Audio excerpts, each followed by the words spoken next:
Hello, hello, everybody. We are live from the mud puddle behind Mafi's old high school. Yay, this is Level Up Live. My name is Baguette Baby, and I am joined by three amazing VTubers to talk about a topic that we certainly know nothing about. VTubing. I'm a VTuber. This is what I look like in real life. Like, you go outside and you see, you can snap a picture. This is what I look like, Yeah, I also know absolutely nothing about VTubing. I actually started today. This is my first attempt at a model. I hope you all enjoy it very, very much. I've never made one before this day, and this will be the last one I ever make for sure. All right. Everybody, if you could take a moment to introduce yourselves, I'm going to kick it off sideways here to this lovely lady over there. Hello. Can you introduce yourself to the people? Hi, I'm Pazuah. No, I'm kidding. I like to cut people off during intros that never happen. I hate it here. Anyway, I'm Mafi. Happy to have you. Yeah, happy to have you. And then below me is Mr. KFC Man. Hi, I'm Mafidella, and I love cheese. I love cheese. It is my favorite thing ever. Is there a P.O. box where we can send you some cheese, Mafi? I need to know. The people need to know. Yeah, 123 Mafidella Street. It is like worldwide You just renowned. boxed me 2 minutes into the pod. That's not okay. We can ship it to the high school since we clearly know where that is. Yeah, we'll We're filming from the mud puddle behind it. And our lovely guest today is... Psst, that's your cue. Oh, that's me. Yeah, that's you. Yeah. My name is stellarsama. I go by Stella, but I am most definitely a cat. Absolutely. The fluffiest little kitty cat you ever seen in your life. So, yeah. As I mentioned, today we are going to be focusing in on VTubing. We are going to be talking about a lot of different things, from character design to clothing, color, how to integrate that into your overlays, how to integrate it into your branding, and of course, the ever popular debate, 2D versus 3D, which there's no bias in this group. You half tempted me to pull out my Viodo tube, whatever, my 2D PNG tube model. You're half tempted to make me get it out.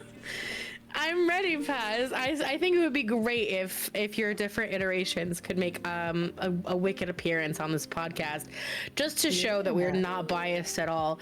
I actually am not biased, and I will talk about that when we get into it. But yeah, to kick us off, I mean, obviously when it comes to VTubing, you guys, I think maybe I want everybody to share, like, why did you decide to be a VTuber and share your little VTuber story? I think that might be a really cool way to kick off our conversation.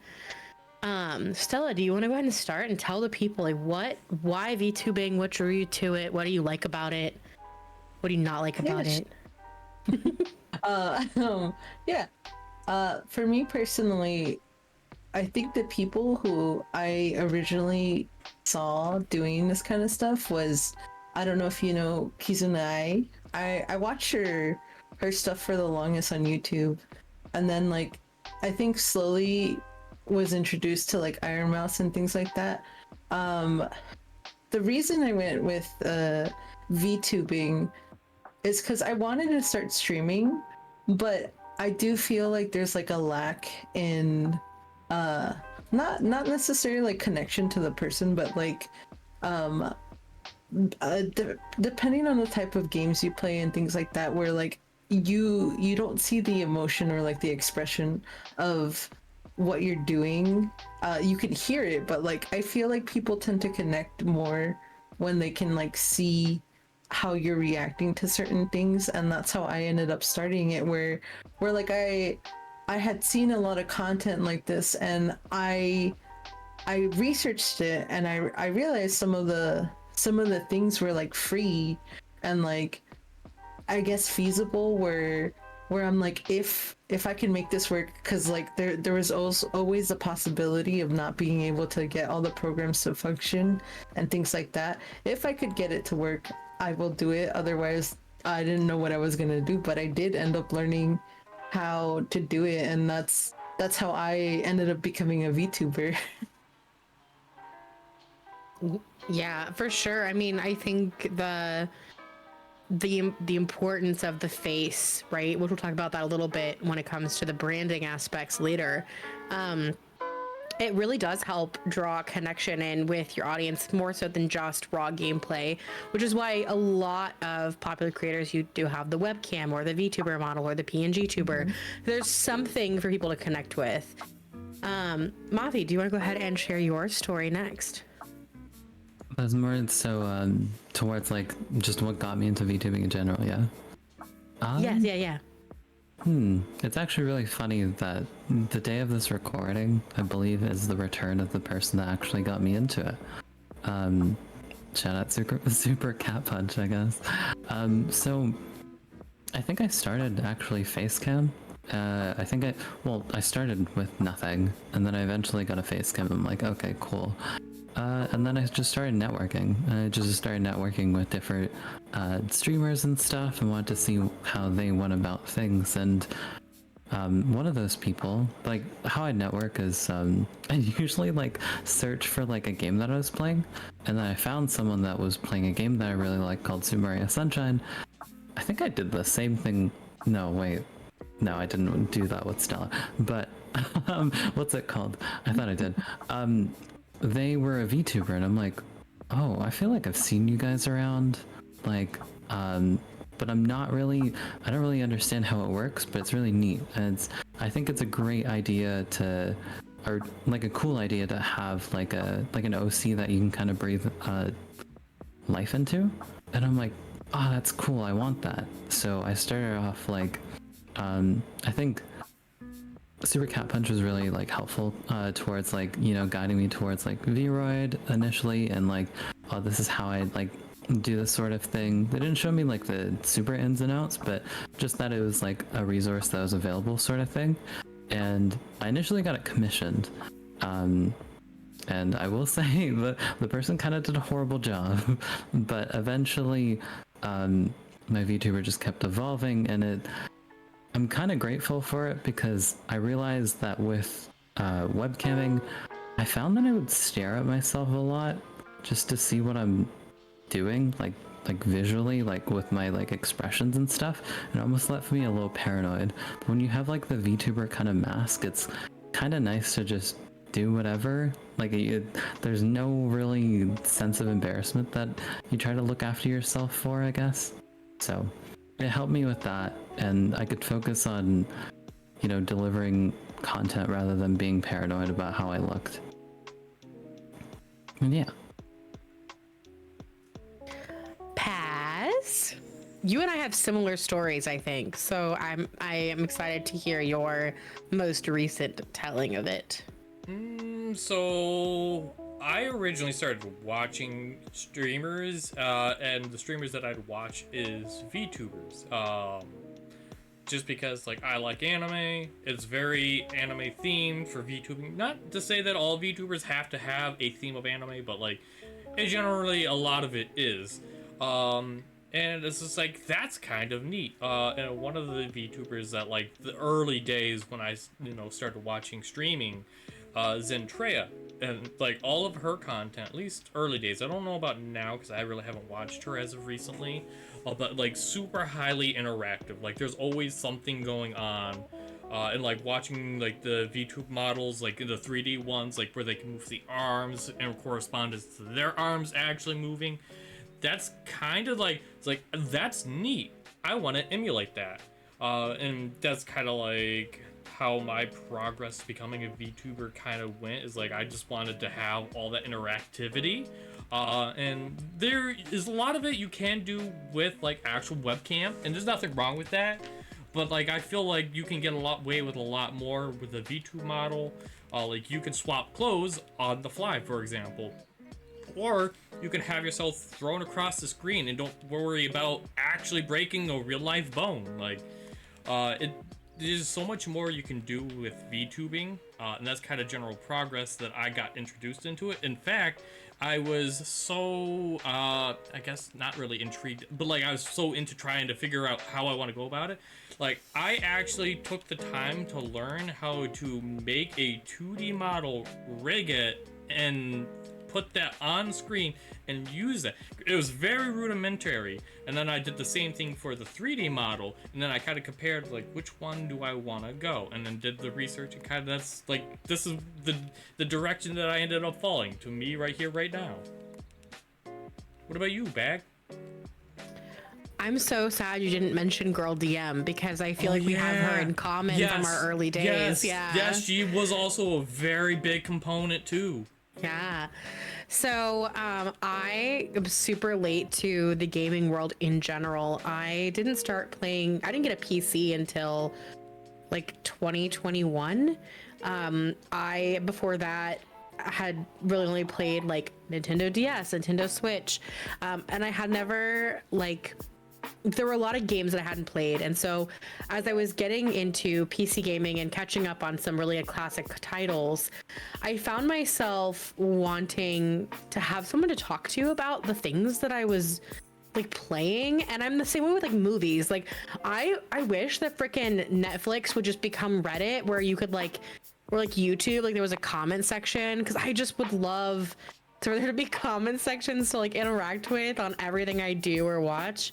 But I wanted to share that with somebody, and so I had thought about streaming, and that's when I found Peachy Saiyan on TikTok, and I started watching her Twitch streams, and I was so in love with the community she was building, the energy she brought to her streams, and I was like, wow, I really want to be a streamer. But I did and still definitely do have like self-confidence issues, and the internet is a very cruel place, especially for women.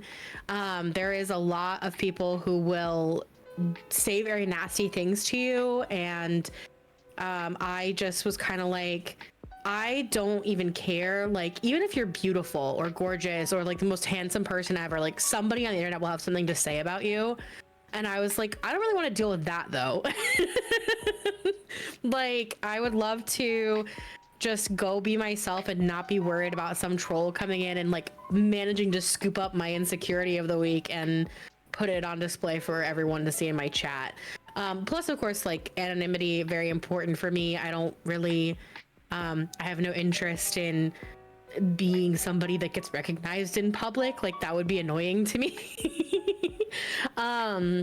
And so that's when I stumbled across Girl DM, and she had her 3D model at the time. She had it done.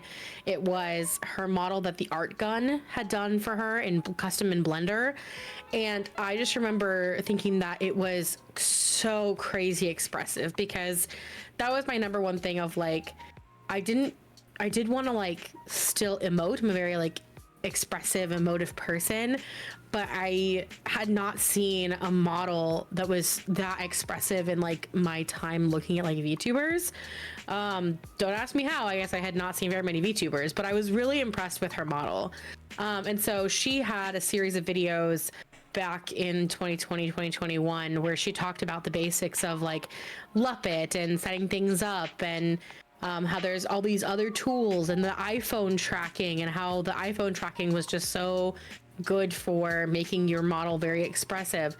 And then I kind of shelved it in my brain, and then I was playing Disney Dreamlight Valley, and I found Murphy Plays, and I saw that her model was just like Girl DMs to me. Like, I was like, wow, it's just as expressive as that one that I saw. And so I started asking her questions about like how she did it, and I found out that she did it herself, and I was like, I can do this myself without having to pay somebody. Heck yeah, I'm gonna do it. I also wanted control of my own emotes on Twitch, and I was like, well, there's only one way to do that. So here we are today. Yep, long story. 1 year later and 40 models made. Over 50 50 viewer I was outfits. jesting. I didn't know there was actually. Ooh. Yeah, over 50 made. But that does include commissions, that does include models made for friends, that includes like some of them are very simple, outfits or and then there were a few outfits that, of course, I'm in version 3.0 right now, and it comes to shading and things like that. So I do also count remaking certain models into 3.0. So 50 total-ish. And counting. I really want to make, side tangent, I really want to make like a pink cowgirl outfit and have it be the Pink Pony Club baguette. Like, listen, it's what I want in my life. But yeah. So we all were inspired one way or the other. We all had our own reasons for going the direction that we went. And I would say that knowing what I know about each of us, our designs have undergone quite a bit of transformation as well. So let's all think back to our original concept for our brands and our designs. Let's all back in time with our little minds. And talk about kind of the creative process or journey that you went on to get to your initial design. Because I think that can be one of the really tricky parts with VTubing. Like when you are doing face cam streaming, it's just like, it's me and it's whatever I put in my background, right? Which could be a green screen even. Like you could just put a green screen up. Like you don't even have to worry about your background then. But with a VTuber, like it's a character you have to create. So, Stella, if you want to get us started off, does your character also, if your character has lore, can you share some of your lore from your like original OC character that you made? So I don't really have lore. My community has made lore for me, and I do not accept them as lore. I will say that. So it's all canon. She's got a boy band group, and she has her own cup noodle ramen company. No, I do not. That's amazing. Girl boss. No. So, you want me to like explain like where I started and like yeah how I came to where I am now. I would say, because I was discussing this earlier, I've seen like all of us transform like over the time that I've seen all of us. Mine was kind of on accident though, to be honest. My first original model was literally just a gray sweater, and like like my face and my hair was pretty basic too. At some point, I think I discovered Booth, and I was hesitant to buy anything on there only because like it has to be converted from why can't I remember the currency? Yen. Oh, yen. Yeah. So I wasn't 100% sure about it, and then I started shopping on there pretty much. Actually, most of them were free because I wasn't like I said, I was hesitant to buy anything that needed to be converted. I had bought this dress a long time ago, and it comes in many different colors. But I didn't like the way that it looked on me originally, so I kind of stepped away from it. At some point, I was gonna do a bit with a model. I honestly cannot tell you what it was supposed to be at this point, but it was supposed to be like a little professor, like pointing at a board or something and explaining something to my community. So I ended up changing the hair and putting glasses on my model, and that's how I ended up with this hairstyle. And I go, why do I kind of like it? I go, why do I kind of like this better than what I originally had? And so I just ended up like testing out other things on it, and so I ended up putting this dress on this model, and I really fell in love with it. As for like the other accessories, like the collar and the tail, I felt like my neck was very bare, or like above the shoulder was bare, and I just wanted to add an accessory. It turns out that accessory just I didn't realize that you needed Unity for it, and that's how I ended up learning the I guess the basics of Unity and putting something on my character, and I'm like, oh, you know, it's not that hard. I could put like another thing on it, and that's how I ended up with the tail. I fell in love with this fluffy tail, even though it's like it is technically a wolf tail. I just didn't want one of the small, I guess you can call it scrawny cat tails. But there are cats that are fluffy. Unfortunately, people don't know cat breeds like they do dog breeds, where, you know, it's golden retriever or German shepherd and things like that. I would say that I know cat breeds, not as well, but I do know enough of them. And like I said, now I can't think of now that I'm in the spot, I can't think of what I had said earlier. Oh, ragdolls. There's ragdolls, and there's also Maine Coons that are very fluffy and have fluffy tails like this. But people don't recognize that as you know, fluffy cats. They don't exist, I guess, for some people. But yeah, that's pretty much how I ended up with this design. It's kind of like a mistake, not a mistake. I just fell in love with changing things, and then like I got to this point, and I pretty much haven't changed since. I feel like you and I have very similar stories. I knew I wanted to go the Vroid route mostly for cost reasons, right? I wasn't really sure how much I was going to enjoy streaming. I was very much testing the waters, and Vroid was a very cost-effective way of sort of getting started, right? We'll talk about that a little bit later. But similarly, I mean, my whole concept was I want to make a character that has features that I like, but also has features of me.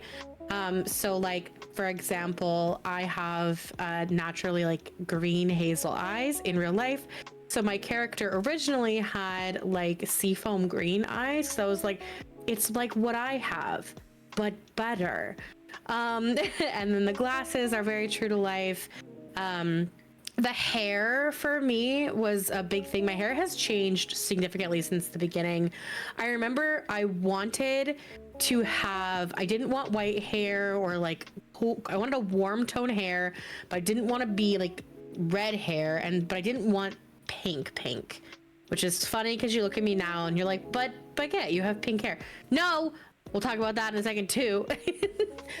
So I just kind of like took the character and tried to make it into something that I liked, and then I just was literally just browsing booth like, okay, I need something free and something cute and something free and something cute, because I didn't want to spend any money on it.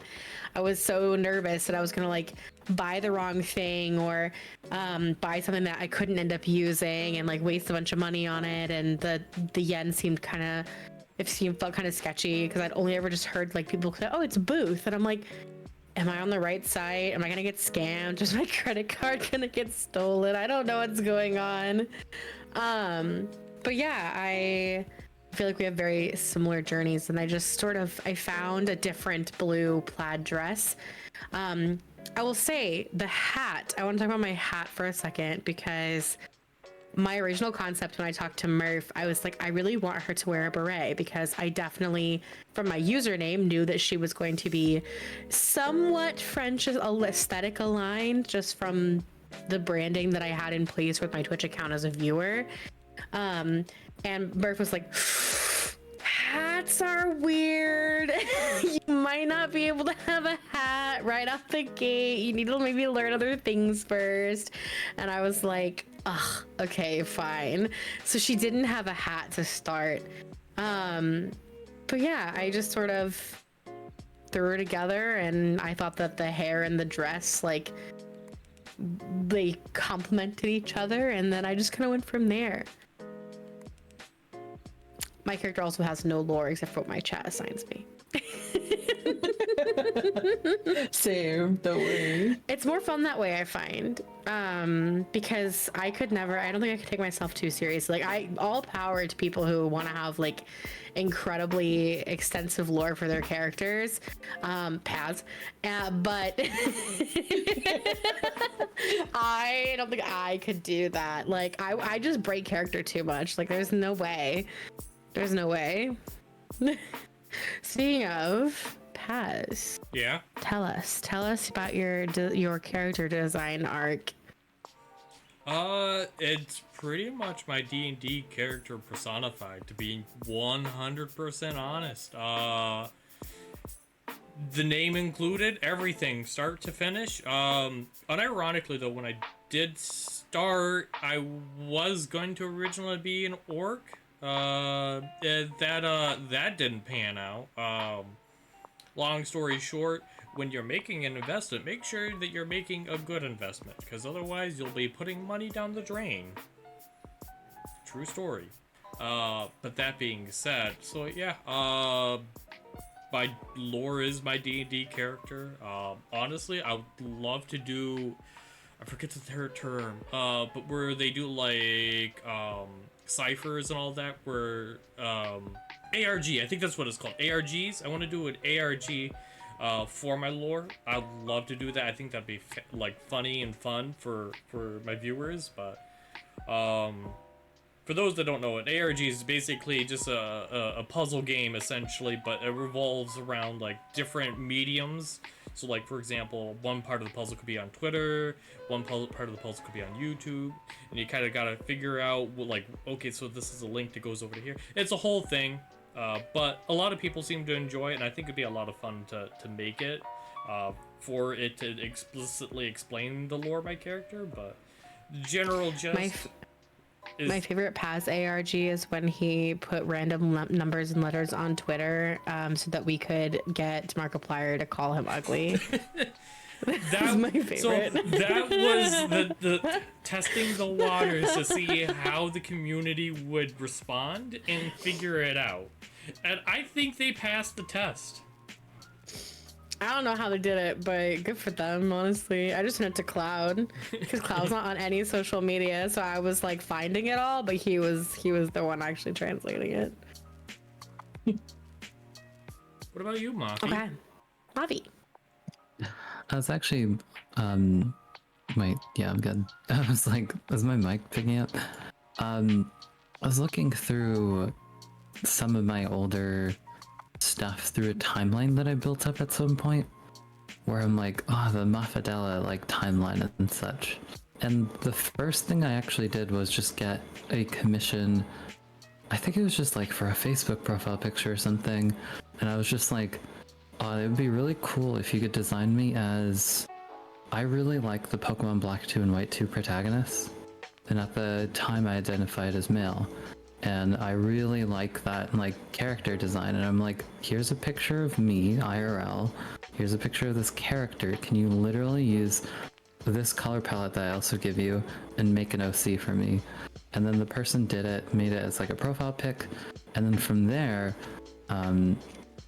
what is it, I took that profile pic and then eventually turned it into a VTuber when I was looking for VTuber inspo, I guess. I wasn't like actively like with that OC going, yeah, that'd be cool to have as a VTuber. It was more so, I guess I have like a PNG already to kind of work with. And then I guess since then, I think I wasn't very happy with how the person that I commissioned to turn that basically profile pic into life did it. Like, it was a very sloppy, horrible job. But for the record, I'm not very good at VRoids. So I usually pay to win it. I'm lucky that I've got people around me that either try to help me for free, such as Baguette and Egan. But yeah, I'm now like exposed. I'm exposed to new ways to get models like made and stuff. But yeah, like I went for the profile pic to that model that was like Pokemon inspired, and then I hated it. I was like, or like, I love the concept, but I'm like, no, I want something that's really distinctive. And I went kind of like far left field, and I remember there's this model that kind of was almost very confused, but so confused that it was very unique. However, I realized that it wasn't very...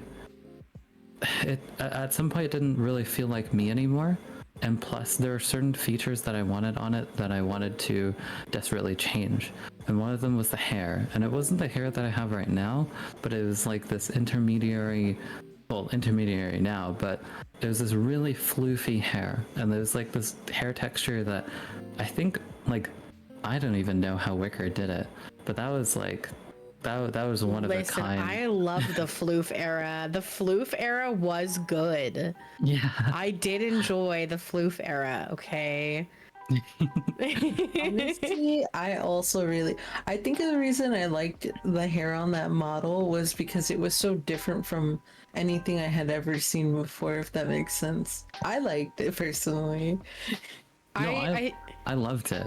I think it was just, the issue was it was just hard to draw. Yeah. It was very hard to draw. I cut you off, Baguette. What's up? I was gonna say, I think I liked it best when you had this like almost androgynous look going, where you had like really feminine makeup, but then the hair like so perfectly framed the face. I think that to me was the peak of it, was just how well it framed the features. I say that as somebody who like spent several hours staring at your face and putting makeup on your character. Yeah. Like That'll do it. yeah. But yeah, and then I think it's just like, I've noticed it because I've been around for like 3 years now, probably more than 3 years, and I just kind of like the eventual evolution that kind of go of it's not that I'm like entirely sick of it or anything, but it's more so I feel like I've changed a lot over like the past couple of years, maybe even like longer, but especially in the VTuber sphere, even in the way I identify, right? So that also helped, I guess. My VTubing career also made me realize how big of an egg I was for so long.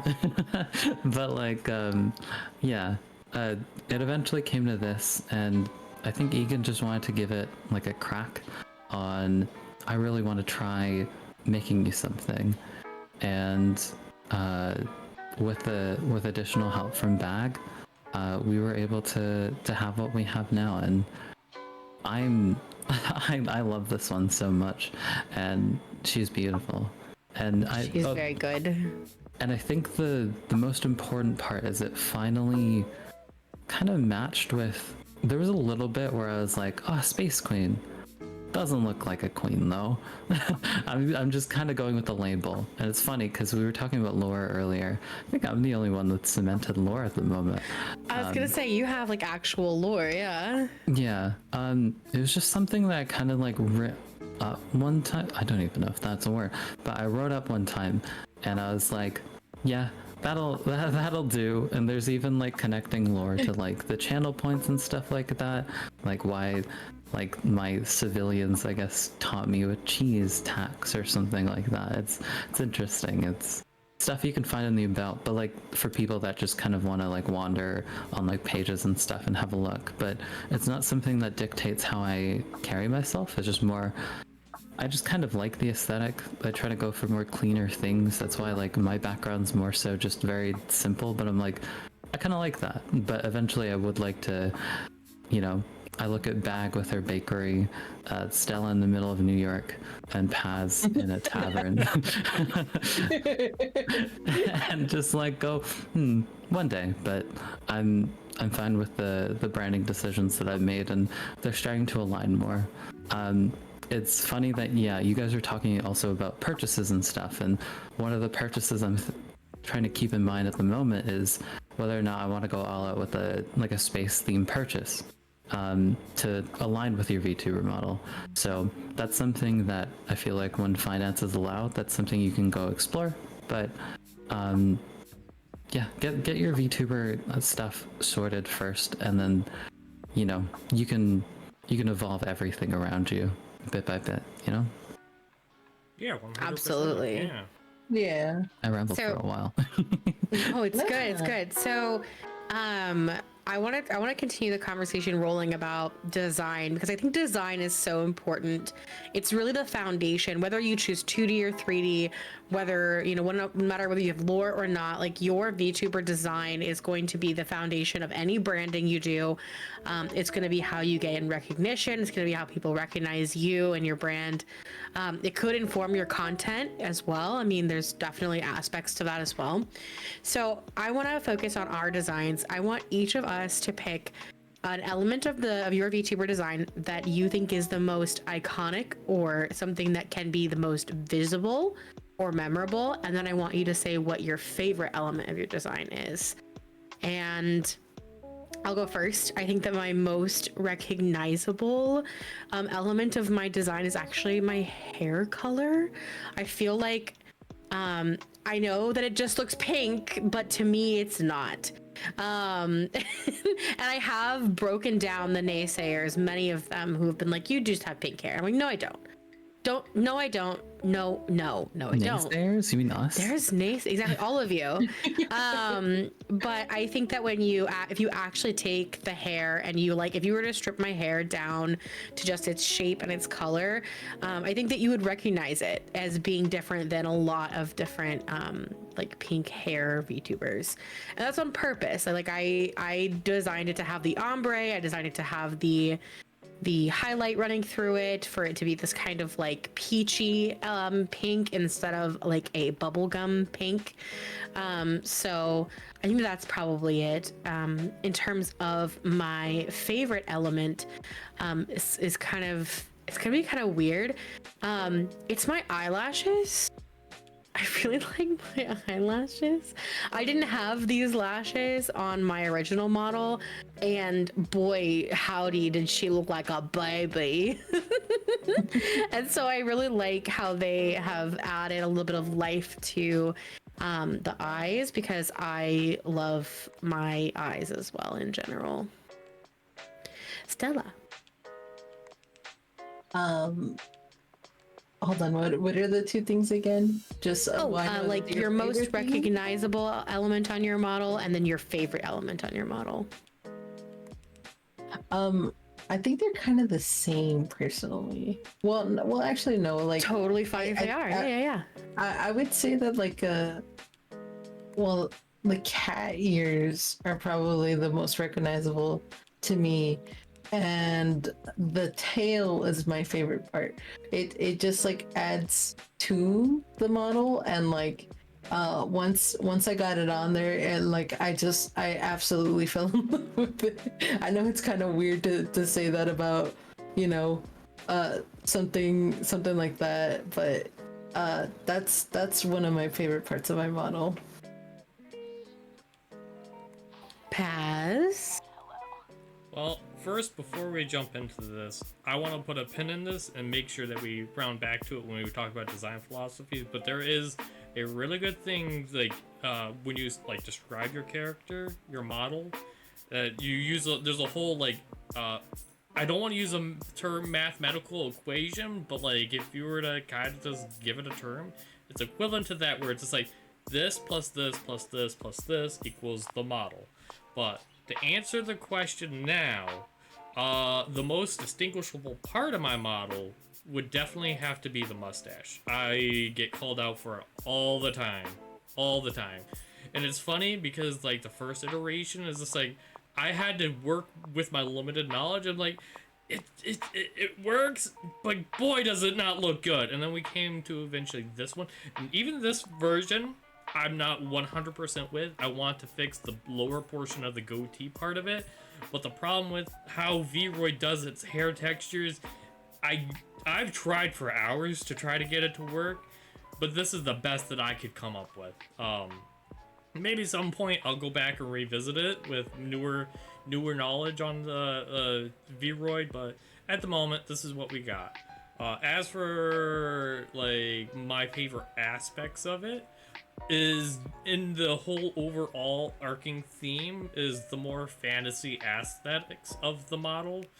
Like, I think that it all just ties off really well. Maybe not 100%, but it's good enough for what it is. I love the feather cloak. Same. It's so good, Paz. Mm-hmm. Muffy. Hi. I like. It's not that I zoned out. I'm like trying to look for my reference sheet to kind of look at me properly. Just zoom out. Oh yeah, true. I could do that. I forgot about Just that. zoom entirely. out. You're like right here. Yeah. Whoops. Wait. There. Am I too small now? I mean, you're there. We still see you. You're good. You're good. You're good. You'll just zoom back in when you're done looking at the model. Yeah, that's true.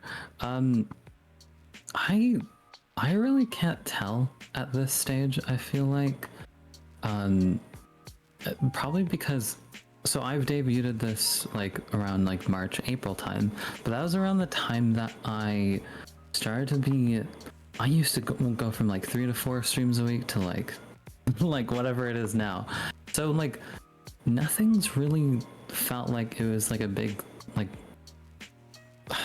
a big iconic thing just yet. But I'm like looking at myself and I'm like, the eyes I absolutely adore. I think just what's really cute is when Egan also made his model, he made his eyes a very similar design too. And don't take that in an incestuous way. With what's it called? But I think it's really sweet that we have like matching eyes kind of thing. So I guess that would be my favorite part. Yeah, I just don't know what the iconic part is. I could consult you guys, but I don't know if you guys even know. It's either the hair or the dress. The hair for sure with the glowing, like when you make it dark. Like that silhouette is really powerful. Silhouette spoilers, we're going there next. Yep. But the dress also with all the cutouts and everything, I feel like is just chef's kiss. So on the topic of silhouettes, there's a very popular topic right now. It's very popular on Twitter, especially because there's a lot of VTuber drama about copying other people's designs on Twitter right now, and people being like, this design is really similar to mine. And one of the ways that people are kind of comparing these models is actually also a good way of determining whether you have created a successful character design, and that is by looking at your character as a silhouette, right? If we see a silhouette of Mickey Mouse, we know that that is Mickey Mouse, right? Yeah.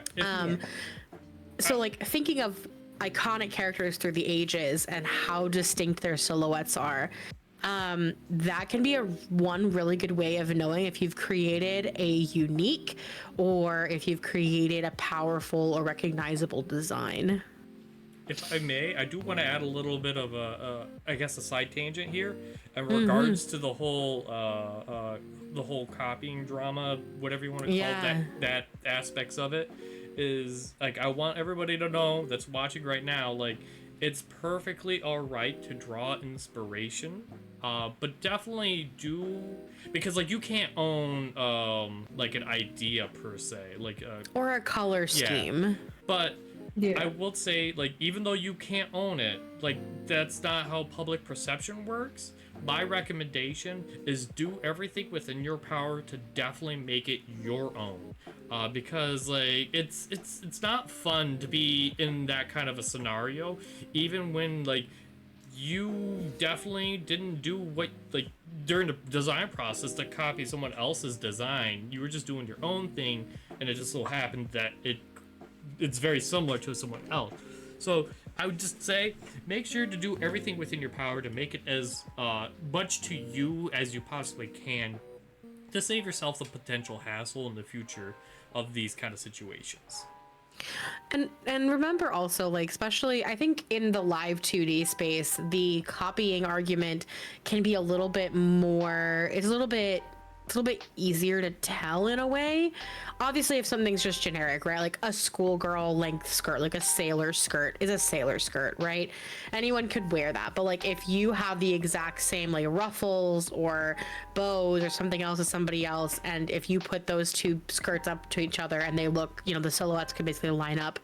Okay, let's reevaluate that, right? And in the live 2D space, that's where that inspiration can really go wrong. As a 3D VTuber, there's also another element I want to talk about, which is the fact that if you're using pre-made assets, whether that's pre-made stuff in Vroid itself, or if you're using items from Booth, just also being aware like anybody else who has the money can also get that asset. You don't own it, so finding ways to transform it or combine assets in a unique combination is going to be really important for driving your unique design. So like, I think the best example I have of this is I have 50 models for a reason. I recently did a set of evolutions, and like the evolution berets that they all wear are an asset pack that came off of Booth that somebody made. Shout out Carolina VTuber. I'm gonna commission you for an outfit someday. I swear to fucking God.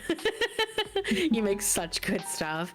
But I took the berets and I paired them with hair and dresses and clothing items that like made those my own, right? So even if somebody were to create a similar concept, mine are going to be distinct because I have a unique combination of assets. So keeping in mind that you might have the same silhouette because you have the same base of Vroid hair, looking at you, Charlie, for having the same braids as me. Or because you found the same assets on Booth, and that's okay. It's all about just making it your own. You can change the colors, you can edit things, obviously within the terms of use of the artist, right? Make sure to read those terms of service and things like that. But a lot of times they'll allow you to change the colors. You can add things, subtract things, combine them, layer them. Lots of different ways to be unique, even when using pre-made assets. I will say the great thing about using a silhouette to kind of get a read on your model is it'll tell you one of two things. The first of which is if you can't, like if there is so much going on that you can't tell what's going on, that might be an indicator to maybe dial some things back. But alternatively is if you can't distinctively say that's my model, like nothing indicates that that's your model. For example, if we did a silhouette of me, I said this before the recording, like the only way I was able to tell that that is my model was because I have a little feather shawl. You got rid of that, it's just like I would probably look like every other male VTuber silhouette out there, or a good chunk of them, because there's not much going on as far as like distinction, and that's something that I'm probably gonna end up fixing within like the next several months. I've never done this before. I'm doing it live. Oh, your silhouette? Yeah, I actually, unironically, also complimented Baguette because she has a really strong silhouette for her model, because it's like, if you were to just like erase everything and just left the silhouette, you would still be able to go, yeah, that's Baguette. And like part of the reason why is like, she has a very distinct beret on her head, and then the way like, you can see right there the braids right there, like yeah. That right there is iconic Baguette silhouette for me. Which is funny because these are most certainly default Vroid braids, but I'll say the combination of the glasses, the braids, and the beret, I feel like are what do it. Like if you had to strip my VTuber model down to 3 things, those would be the 3 things, you know? I feel like, I don't know. I was gonna say that I feel like I've never seen any, not really. I haven't seen people with long braids, like braids in general, yeah, but long braids like yours, no. Because I had drawn you like a little birthday art. I loved it. And like I was drawing your braids and I'm like, oh my god, they're so long, like they go down really far, and I've almost never seen that, or at least I don't think I've ever seen anyone really with anything like that. It's funny because one of my good content creator friends, Charlie Wolf, we actually met because we have the same Vroid braids on our models. So you guys met? Kind of. Well, they found me on Twitter and said, this bitch stole my braids, and then proceeded to stalk me and slowly start interacting with my tweets, and then raided me a few times, and then I looked them up. I looked up their VOD, And I was like, wait, this bitch stole my braids. And the rest is history. Now we're like internet wives. It's like a whole thing.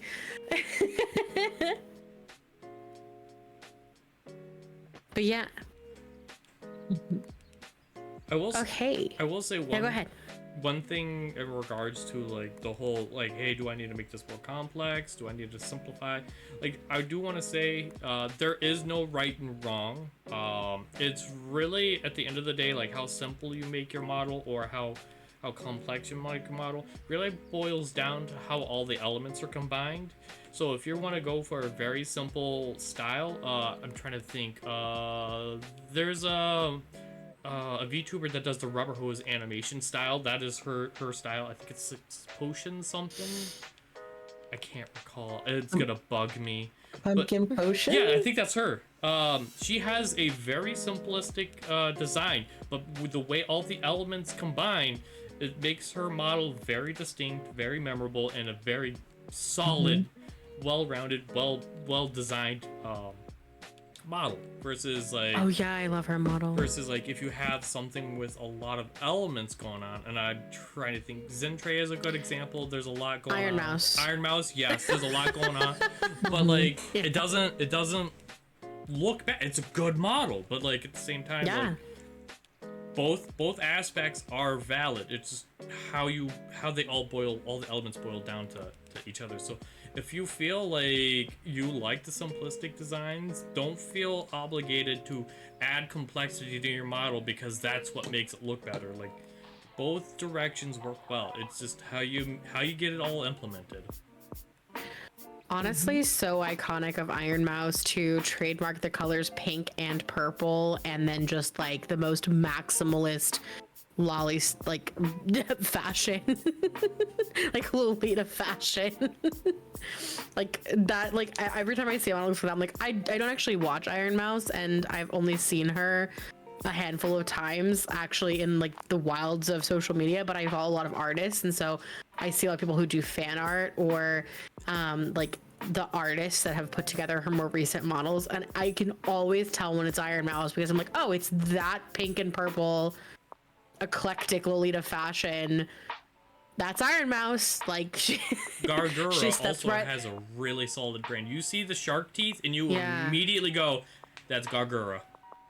and her model's not like complicated. No. It's very simple. Exactly, Yeah. Yeah. So, in regards to, moving past silhouette, going into themes, because this is a perfect transition, to be honest. So, we will definitely go deeper into themes at a later point, but for now, I do want to say, like, having an understanding of what the themes for your model is so important, because it will dictate how your model will progress as you build upon it. Like, for example, just boiling it down to one thing for me, fantasy. Like, you're not gonna see me with a biker helmet, a holster, a miner's helmet, anything technological. They're not gonna be on my model. Because it clashes. But having an understanding of the themes will definitely set you up for success, to be honest with you. Go ahead. And I feel like when it comes to theming too, like you know how like they say like art has rules, but like they're meant to be broken, but you have to learn them before you can break them.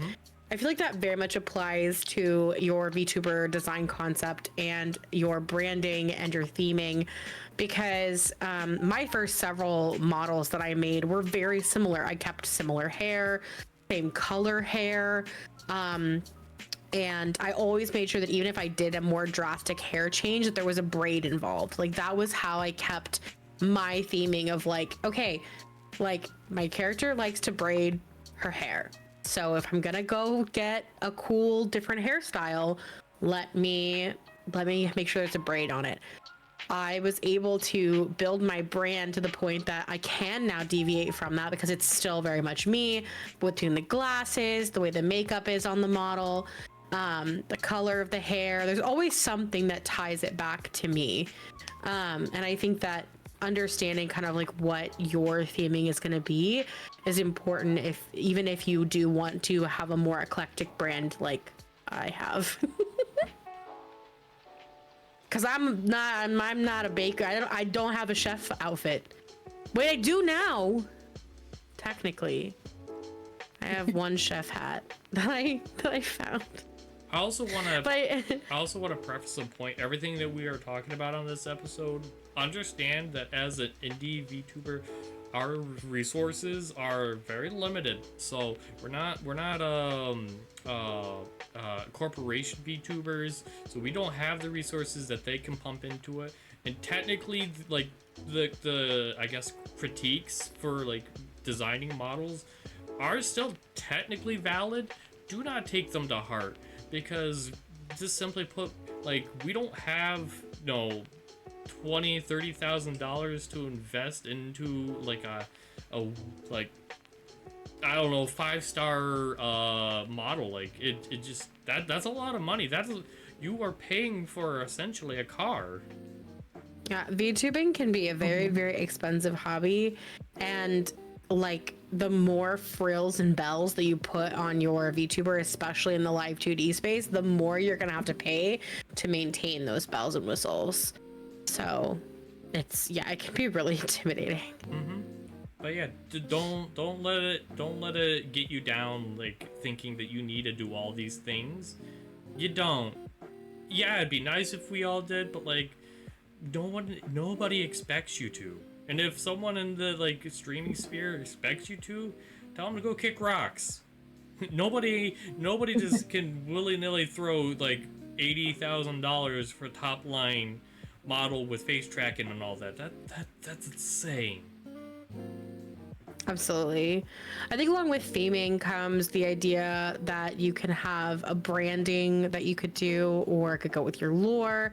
But color schemes can also be a really powerful way to drive a theme or a brand. So like, I think we have two really wonderful examples of this that I'm thinking of who are being very quiet right now. But like, Mafi, you are the color purple. Like, look, like purple. Galaxy, like that is so prevalent in your branding. And then like Stella with the red eyes and the red sweater, like I feel like I associate you with the color red. I also associate Paz with the color red, but that's for a different reason. Maybe because I just see red when I hang out with Paz. But okay. I'm kidding. Look, all I'm gonna say, when we eventually do the collab with Charlie, you're definitely gonna see a lot of red. You're gonna be angry. I am. Oh man, I'm not even ready for that. But yeah, so like, keep in mind that like a theme doesn't have to be like fantasy or space or baker, or like you can literally just pick like 3 colors that you really like and a fashion aesthetic from the real world, and that can be your model. Like, you can make it whatever you want it to be, and that's kind of the beauty of it, you know? Heck, you could even do a monochromatic. Like, I've seen monochromatic models, and they can pull it off, too. Yeah. Are you gonna say Stella, Mafi? Stella, go. I'll let Mafi. No. All right. 4-way stop. Okay, I'm directing traffic. Stella, you're the guest. Go ahead and speak. Okay. Well, I was gonna say that, honestly, me personally, I think that I don't, other than like being a cat girl, I don't really have branding. It is the one thing that I will say that I'm kind of like jealous of you guys. Like, it's Baguette's Bakery and Paz with like his, is it medieval and fantasy kind of thing? Kinda, and yeah. Mafi with space. Yeah, Mafi with space, where like I've set myself, well, red is my favorite color, and clearly you see that in my model. But like it's another thing, like when you were talking about like cost as well, where I don't know if we'll get into like well, since we're just talking about branding in general, like the panels and stuff like that, like overlays and things like that, where at some point when I did have when I say enough money, like I say enough money to kind of just splurge on something. I ended up buying an overlay on Etsy, so like everything matched, like my panels, like my backgrounds and everything, and like I've set it to that. Yeah, it's a really cozy, like similar to Mafia. It's cozy and it's purple, but I struggle. I was telling Mafia I struggle with my color palette, where yes, it's all red, but I don't find anything that like suits that to me in particular, where everything is like you said, with it's hot pink, it's like very specific colors, and to me, like, I don't want anything red because it'll clash. I'll blend in. Yeah. I don't quite know what fits with me. So for kind of you, thing. because your color palette would be black, white, red, and that's a very, very solid color palette. For things that, like, if you want to do overlays with you, I personally would recommend, because like the only primary color you have is red, you just go from the opposite side of the color wheel, which would be green. And it Which like is what we. which what's is It works really well at the moment. yeah, like This New was York background. accidental. yeah, it was accidental, was but it accidental. kind of proves the point. Like, it does complement it really well. And I think it's a very solid choice.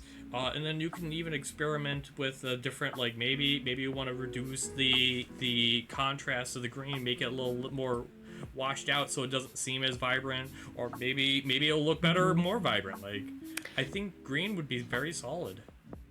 One thing I'll say is that contrast can be a really powerful tool when it comes to building like a visual aesthetic on your stream. We're a little bit moving off topic, but I really am passionate about this. The color scheme, so it works. So when I first started off streaming, my overlays were actually very, very similar peachy pink to my hair currently. When I redid my hair, I had to redo my entire overlay scheme because I had the same problem that you're talking about, Stella, where I was blending in. Like, my original hair was a little bit more washed out, so it stood out against the peachiness, and it pulled more of the color I was looking for out of the model. But with this hair, it very much was blending in. And I had played around, with the bakery branding, and I was like, well, let me go ahead and try to really lean into the bakery branding, and everything is brown. Everything's brown. And so I would put myself in there, and I was like, oh, I just don't like the way that looks. And what really ended up setting it off for me was, at the time, I was like, well, what's gonna make this like orangey pink peach color stand out? And I was like, the opposite side of the color wheel from that is a purplish color. So I literally took a purple square and I overlaid it on top of my brown bakery, and then I made it a little bit translucent so you could see through it. And now I have like a purple tinted piece of glass basically in front of my bakery. Not the one behind me, you can't see it, but because this is like a different background. But that was such a big thing for me. Like, I remember my partner Cloud just like coming up behind me going, that's exactly what that needed. Like, and then from there I was able to add tons of purple elements. It did eventually switch to blue, which I have to be very careful with because I'm wearing blue. But I did eventually switch to blue, mostly because I wanted to have my Blue Rose Bakery. It is my one piece of self-decided lore upon which I base my brand. To be honest with you, I feel that because that's kind of the situation that I'm going through right now. Is like, if you squint and look at like my little picture here, I kind of blend in, and it's the same with my actual overlays. What I'm using right now is not what I typically use, but like I found out unironically through the Bionicle model that I made for myself. Like, I use that, I pop that in my overlay, and I'm like, I can barely tell that I'm even here because all the colors just simply blended right into each other. So, and that will happen. So like contrast with the overlays is very important. I feel like when it comes to your model, you want things to be cohesive and have a lot of like repeating patterns or colors or themes, but then with your overlays and your backgrounds, like you want to stand out from that. So yeah, In regards, I will say, Paz, you just look very cozy in that tavern. yes, 100%. Yes. Before I forget though, I do want to say one little technique to help with your model, and even I guess technically with your overlays as well. Putting things in grayscale will tell you where the areas of your model may need more contrast.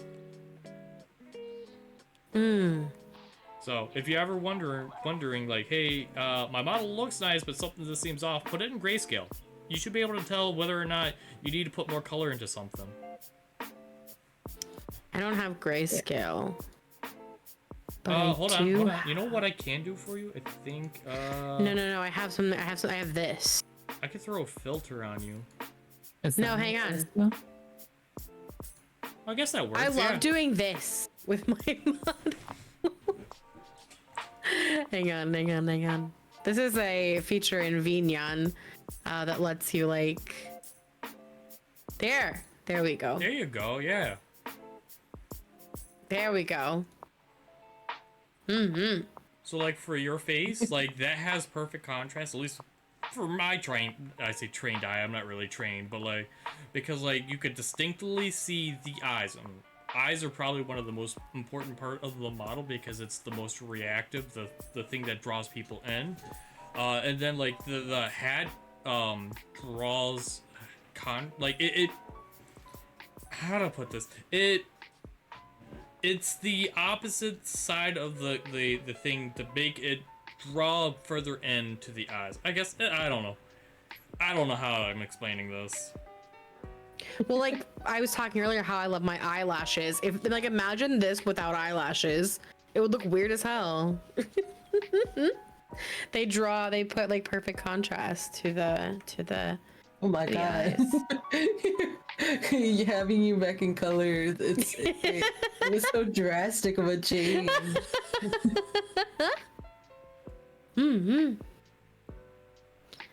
It's interesting, like, you guys and your experiences with like contrast and like the way you could potentially blend in or blend out of the backgrounds.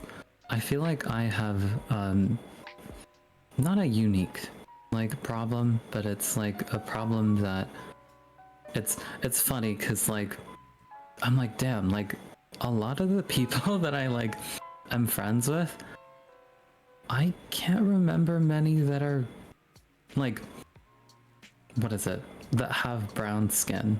I was gonna say person of color, but oftentimes people kind of gravitate towards lighter tones, even if they are people of color, I've noticed. But like, yeah, like dark skin. Yeah, but like, yeah, dark skin in general, like, I'm not black, I'm South Asian, and my skin tone is really tricky. First off, just to kind of get like a skin tone that I feel comfortable with. I'm looking at you, Nintendo, would give me 2 skin tone options that don't make sense for me in the most recent game.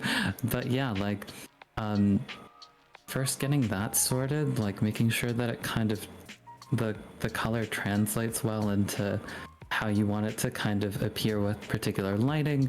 I know that we've messed around with the, what is it, like the shading and the shadows and like highlights of like on my shoulders, for example, or my chest or my like face or something like that.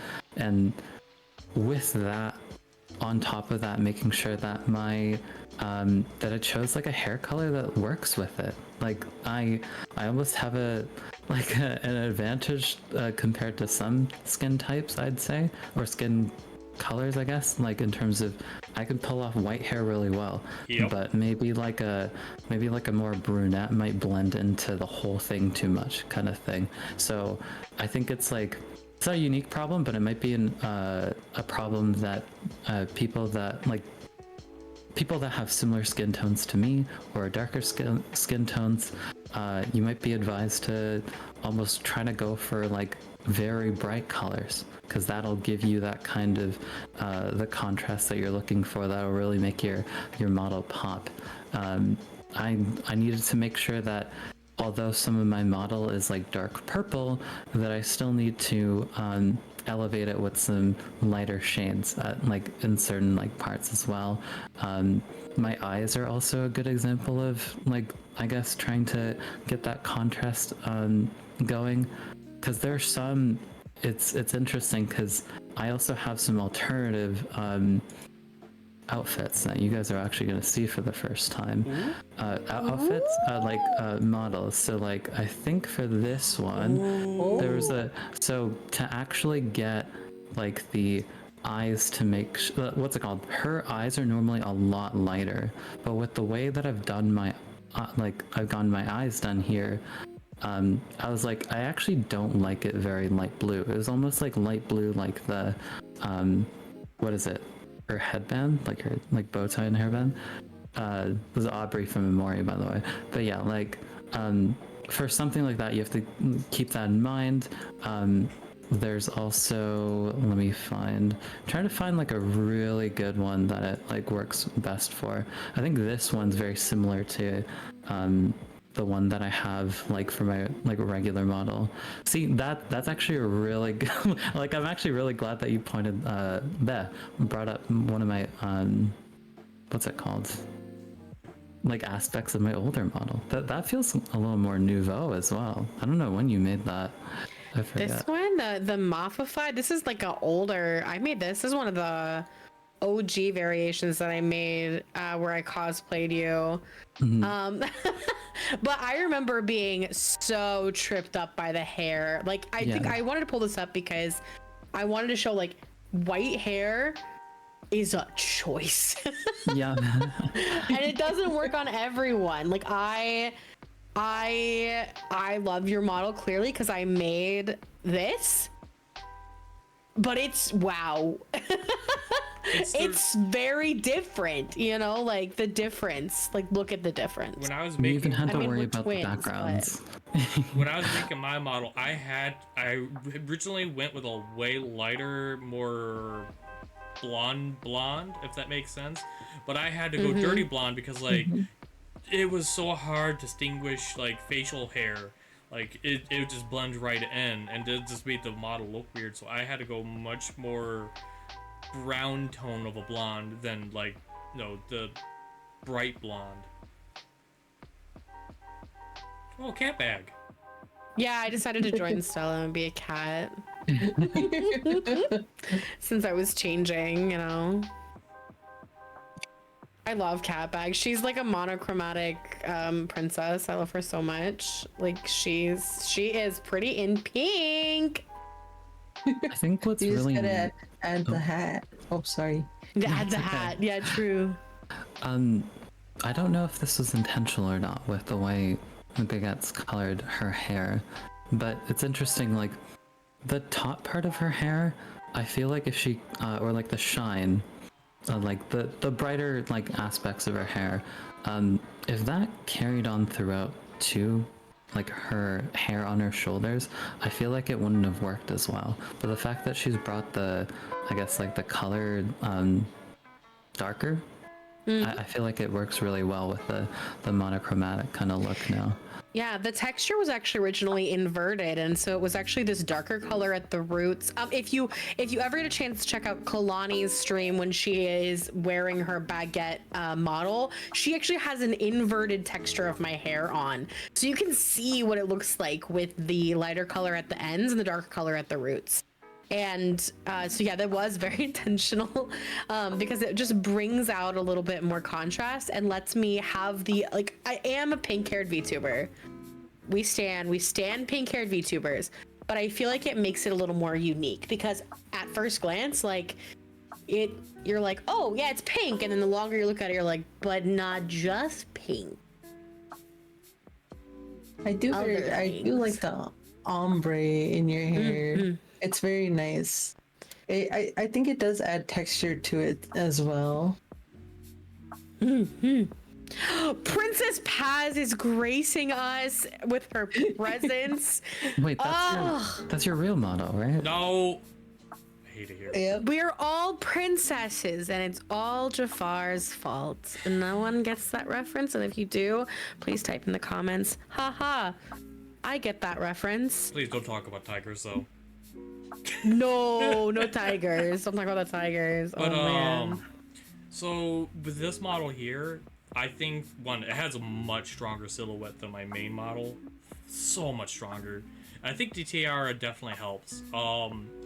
But with this one, because the eyes are a lot larger on the model, it feels way like 10 times more expressive than my normal model. I love her. I The hate her. off-kilter crown is chef's kiss. Perfect branding, amazing silhouette. 10 out of 10. You should just be Princess Paz all the time. No, I hate Yes. it. I hate it. I love Princess Paz. I hate when they redeem it. I love it so much. I also love Kitsune Paz, but my favorite is Colonel Paz, I think, of all of the ones that exist. And not because I made it, just because it's great. Honestly, I kind of miss and this was a long time ago. It was basically a South Park I think Princess I know. Paz. I think I know. Yeah, I think I know which one you're talking about with the mouth that kind of like opens up. Yeah, I remember that. That was a long time Colonel ago. Paz on the I freaking love that pod. one.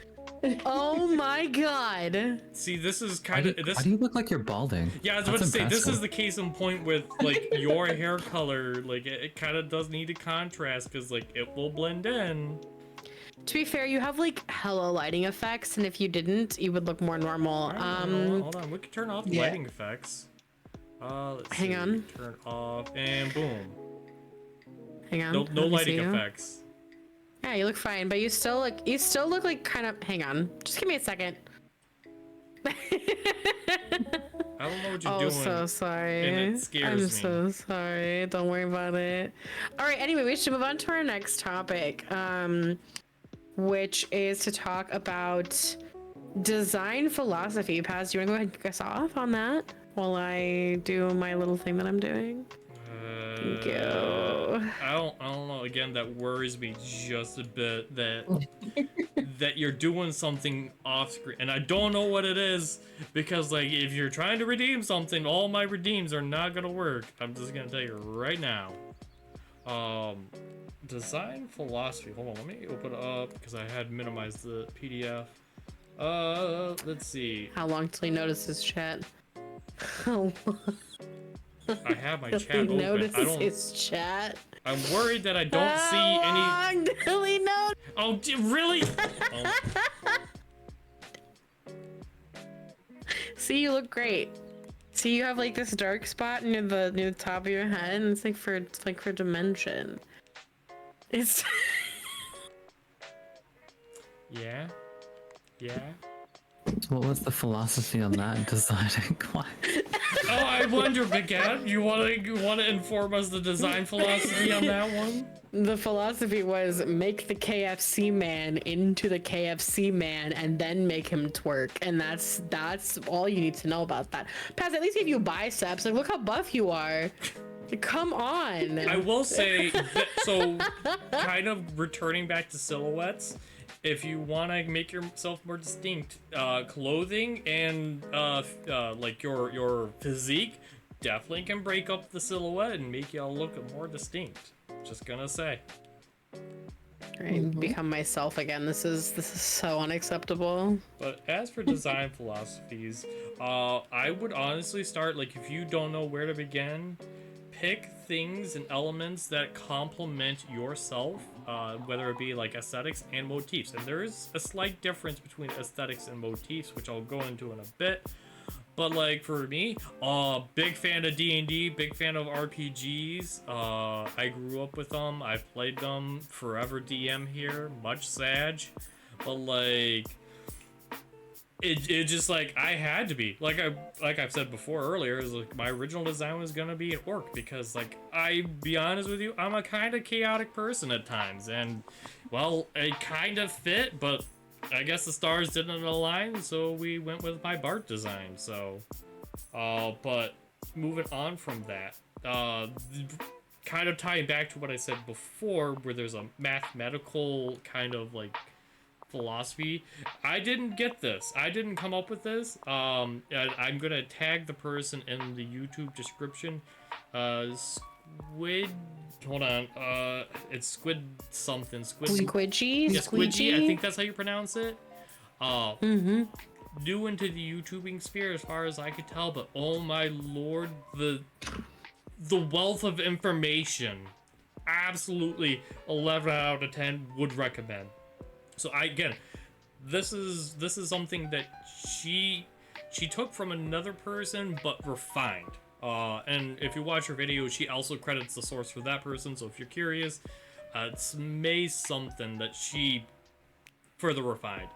So the thing is, it's your personality trait plus aesthetic plus motif plus species plus skills / interest.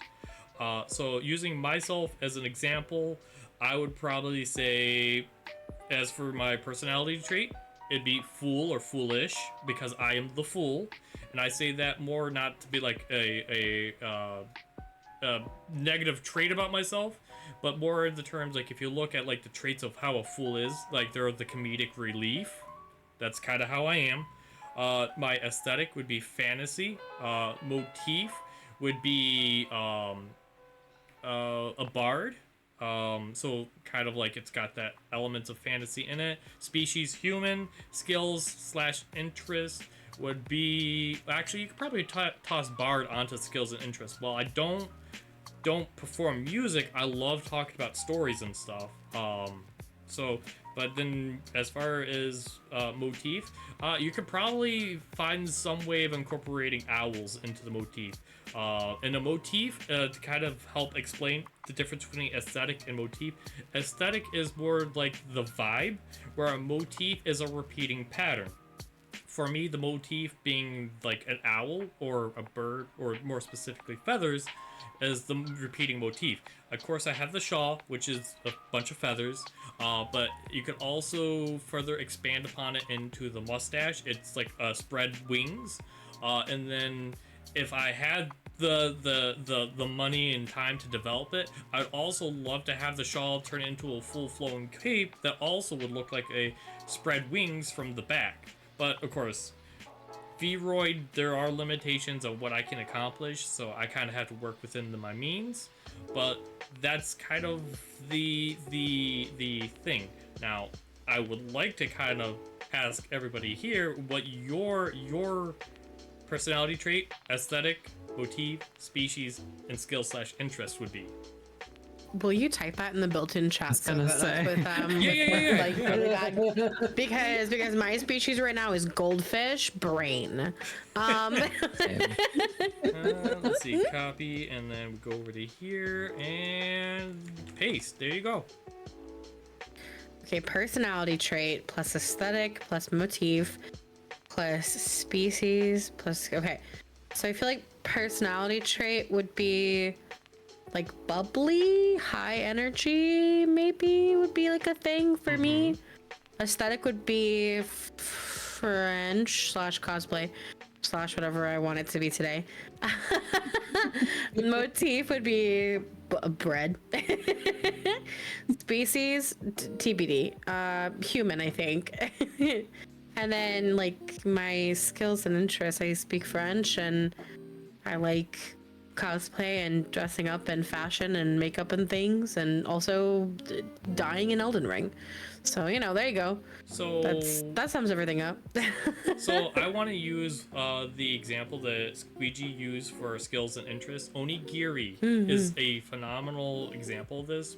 Her whole thing is cooking and food, and it's also representative in her model as an onigiri is like the from what I understand. I'm not familiar with the... It's food. Yeah. It's a food. It's representative in her model in the general shape and where the colors are. It is the onigiri, and of course, it's also an oni, so it kind of all works together. But, like, for you, definitely 100%, like, food and design. What's the word? Fashion.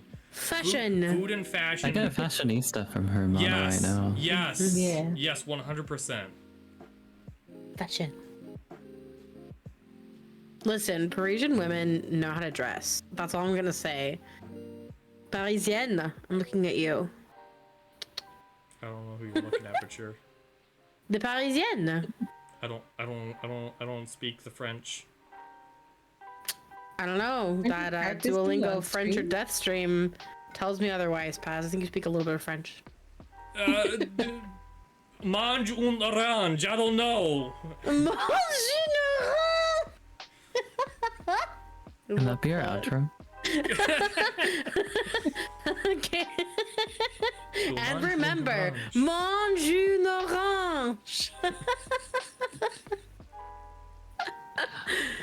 Listen, I'm down for it. I'm down for it. All right, all right. I want to hear Stella's little formula for success.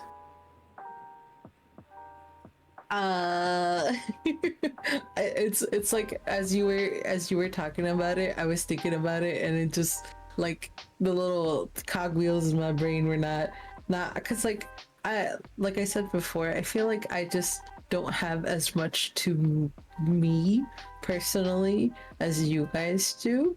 I think you're But super chill. Cozy Stella. is the word I would Yeah. use. Chill or See- cozy, yeah. Don't get me wrong, see, like but I don't. it can get hectic, Yeah. but like the overall vibe is always it reverts back to being cozy at the end of the day. I'll say, even if the stream around you is hectic, you are not hectic. Like Paz is like yelling at chat, but you're just like, how was your stream after like 17th offline raid that's triggered your How I describe it is like Stella's content in general just kind of feels like a warm hug. Yeah. Really? True. Okay, so we've got cozy / chill for the personality trait, and then for the aesthetic. Isn't it kind of like the same thing though? Same. Because like Yeah, a lot of yeah. I was gonna say, yeah, no, like- 100%. Like, there's an aesthetic to, and Squidgy also explained a little bit of this, like having a very down-to-earth design. Like, yeah, you could say that it's simplistic, but there is a kind of like a purpose behind it. As for like you could go with an elaborate outfit, but like wearing just simple jeans and a sweater and just be like, yo, what's up, hi, you know, there is a vibe Yeah. to it. Where it's like I said, the one overlay that I've pretty much stuck with is like it's like a very muted, and like there's a little kitty and stuff, and it's just like the music, there's nothing too loud about it and things like that. So I guess unintentionally I've chosen the cozy route for aesthetics at least. Or is that motif? No, I think you said there was a difference so yeah, between motif the would two be of them. like the repeating design elements. So for example, for me it would be like feathers. Feathers would be the repeating motif. Yeah. Oh, then mine would be cats, because like there's like cats. Well, not cat, kind of cats and everything. Where like I said, my overlay has a cat in it. I'm a cat, and then my companion is also a chat cat, which is what repeats in my stream. I just really adore cats. And I guess that kind of ties in with you said species. I guess species would be cat girl with a question mark. Because like Neko trash.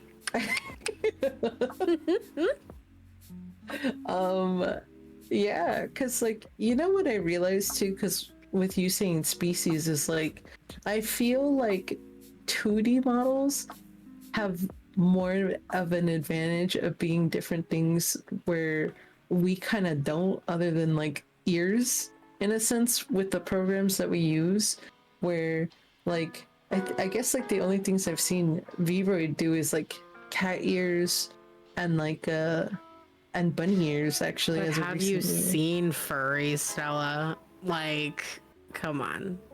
I will say your rendition of OMG's Sonic was so good. Oh, the Sonic OC, yeah. Actually, yours was. I forgot that you Hang even on. made one for your. Oh my god, that was really good. Not gonna lie, I was tempted to make my own. I may have started, but never got around to finishing. You should do it. You should do it. Look, the bionicle model took precedent because it just was a lot more entertaining. And I'm gonna throw it on in a second, and I'm gonna be sad that it doesn't. That I blend in with camouflage. See, that is phenomenal. That is good. That's cute. I know, right? I took my chipmunk form and I made her into a Sonic OC. She's the pink one. Canonically, that's her name. The pink one. Oh my god. Nice mustache. Where are the feathers, Pies? Where are the feathers? It was a bionicle model. I like bionicles. I'm sorry, but there might be bionicle feather-like parts, maybe, but I don't know of any. I thought my the God. front part of your mouth was gonna like go up and down like the tusk. So I thought When you speak. about having that animated for when I move my mouth, but oh my god, I just didn't want to bother with the blend shapes. Fair. Did Fair. you use Blender? So it's 3 Yeah. different softwares. The first of which was something.io. Hold on, I have it on my desktop. It is Brick.io something. It's a Lego software. I don't know where it is on the desktop with all the 90 other programs right now, but and then it's Blender. Blender is how you attach the bones to the model, and then you have to bring it into Unity to turn it into a VRM so that you can use it in like VC Face and whatnot. Oh, okay.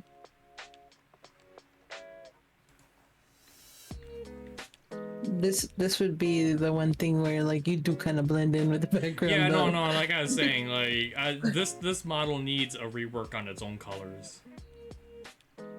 It does not shine on any of my overlays, and it makes me really sad. No. We need Mafi's equation as well. Yes, we do. Oh, I was like lost in thought of it, but I forgot that I never actually said it. I don't know, like I don't really sit down and like think about it and I guess like this kind of formula sort of thing. I guess not many people do, but like it's an interesting way to break it down.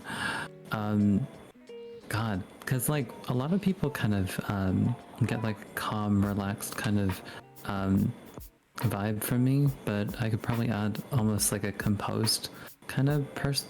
Can you add composure to a personal trait? I don't know Yeah. if that's Yeah, also, why not? I would describe you as chaotically composed. kind of like a a troll. composed shitter. Composed troll, Mafidella. And I think the aesthetic's quite obvious. Underground kaiju. No, okay. I was actually gonna go with like cute girl in the ramen shop, you know? Yeah, of course. Girl next door. But yes, galaxy and space sort of vibe. I think it's an aesthetic.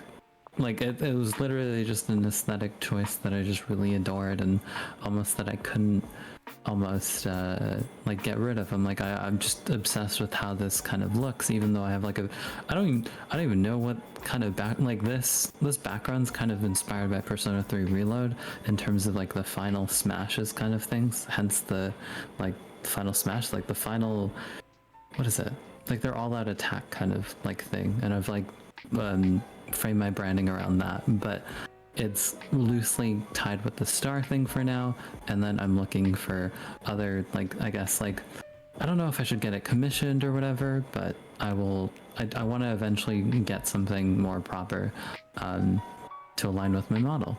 But yeah, the aesthetics all spacey, starry, actually spacey and galaxy, while the motif I'd say is stars.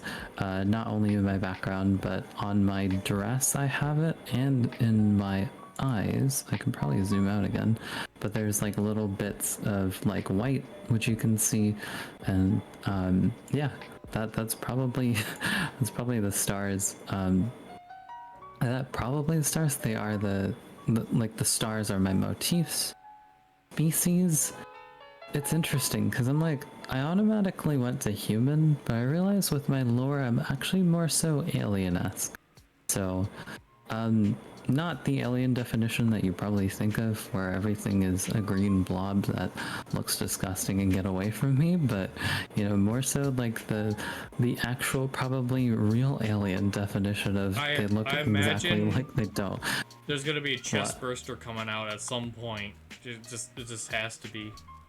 Oh, what? There's You don't know of xenomorphs? there is I don't know what that is. Like the Mafi doesn't know. Oh no, Mafi Not doesn't know pop illiterate. culture. Or I'm pop culture illiterate. No. Oh no. What were you saying, Bag? I was saying there is another VTuber. I only thing that was fine is Moon Bitch, but it's not her name. But it's like I think it's her. I think it's her like Twitter handle maybe. Moon. I mean, I'll be. Yeah, it is Moon Bitch. It's Moon Bitch. That is it's a her, strong it's her, brand. It's her handle.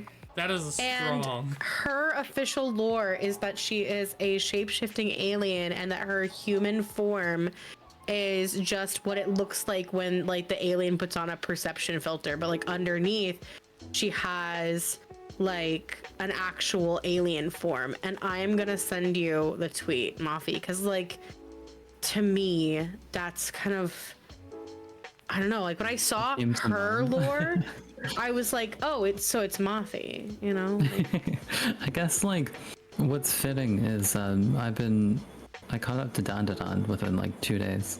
I basically read from like chapter like 60 to 160 or something like that. But I've been obsessed with Dandadan, and Dandadan have some characters that kind of I guess can take different forms and stuff. So I can kind of loosely tie it to that, I guess. Mafi again gives me the vibe. I can't remember the Rosalina. I think that's yes. that kind of vibe. I think that is also something I loosely wanted to kind of follow, with Rosalina's lore, which is like one of the few times you get lore from Nintendo characters. I feel like she's kind of like the guardian of like the skies, especially the Lumas that are in the outer space kind of area, and I guess it kind of ties into skills and interests like a little bit, not like fully, but I really like being that kind of person for people. I often take leadership and like proactive roles, especially in the ways I protect people, but make sure that they're guided towards the right frame of thinking, or like are doing the things that they need to do, like under my like surveillance and stuff like that. So yeah, I guess like kind of like a space queen with people under their command. That's kind of what I go for, like a mix of my personality trait and skill interests there, when we go to Rosalina there. But yeah, I'm trying to think if like part of the dress choice was kind of just it looked kind of nice. and it's funny because like I actually really don't like the idea of wearing what is it, what's the, I'm trying to raise my shoulders if I have hand tracking on right now, but what are the, it looks like a fence, I forget what they're called. the fishnet? Yes, I am not a fan of them IRL, but I love them on my model. So it's just, I think part of it's just been like trying what kind of just looks nice, and I think it's important that although we're doing this as like a little bit to like, you know, come up with an equation and stuff, not everything needs to like completely follow this. I think some of it might even be something, I would even say like get a start, and then if you want to use personality trait, aesthetic, motif, species, skills, and interests as like a loose guideline onto how to evolve from where you've started. I think that's a greater way to go about it, because I'm looking at some of this stuff, I'm like, I'm struggling to even like get an answer out, but I will say this inspired me to probably take this into account when I do eventually continue to work on this model. might. I'll say this. Yeah. Sometimes it's okay for the curtains to just be fucking blue. Like you don't have to have like a deep reason behind every design English choice that you class. make. Yeah. But like if you're struggling to come up with a design, it can help to make a couple of strong choices. My take on the whole equation thing is you don't have to follow it. In fact, you can do whatever you want. The only reason it's there is just to build cohesion with everything that is your model, your brand, your design, and everything. Again, it's your life. Do what you want. Like if you want to break the mold, there are like punk themes that definitely that is the thing, is to be the different mold breaker. I don't know terminology, but like that's punk by its definition. Alrighty, we have one more topic to really delve into, and that's once you've sort of decided on what design you want. This can go in any order, but ultimately there is a choice you'll have to make as a VTuber, which is to 2D or to 3D. And there's a lot of benefit to both. And there's definitely lots of different things that you can do in one place or the other. So like for example, there's oh gosh, you can use all kinds of programs in the 3D space that have really evolved to let you do a lot of different. Okay, bye, Baguette. Bye bye. Motion orange.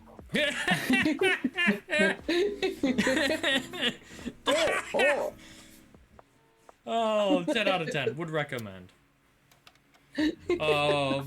But to carry on the statement that Baguette was making in regards to the 2D versus 3D, yeah, there is a lot of pros and cons to each. And I'm gonna say it right here, right now, there's no one that is inherently better than the other. Just pick what you feel you're most in line with, and what works with you personally. For example, one of the biggest things when deciding is honestly price. A lot of people go into 3D VTubing because, well, actually, a lot of people will choose PNG tubing, which is a form of 2D VTubing, because it is 100% the absolute cheapest. But for those that want to move beyond that, they go into 3D because it's the next cheapest price point, and then eventually, if they want to go beyond that, as far as like in terms of pricing goes, then it is 2D because there's a lot of work to be put into a 2D model, which is why, of course, it's so expensive. Like everything's being drawn, and then everything has to be like molded so that it works. It's a complicated process. You know. Go ahead. Oh. I was actually gonna bring that to the both of you, like what your viewpoints are. You know, funny enough, another thing with the PNG tubing is like it's also less taxing on your computer if that was ever an issue, because I know like I struggled at some point when I was doing this off of my laptop with a 3D model, and I had to upgrade at some point, but I had thought about doing PNG just because it wasn't working, and there's nothing wrong with it. And if that's like something that you want to continue with, and you don't necessarily have to change between 3D or 2D as well, because like I've seen on like my Twitter page that there are people who take commissions to make custom artwork for things like that as well. But ultimately, I think you are right. Like there's none of them like outshine one or the other. It's all like personal preference, or like in like it's also like what works for you, and budget, because budget is like, I feel like a number one thing that you have to put into perspective about what you want to do. Because I thought about 2D models, but like we've discussed before, where this 3D has worked for me, where like I found a program that was free.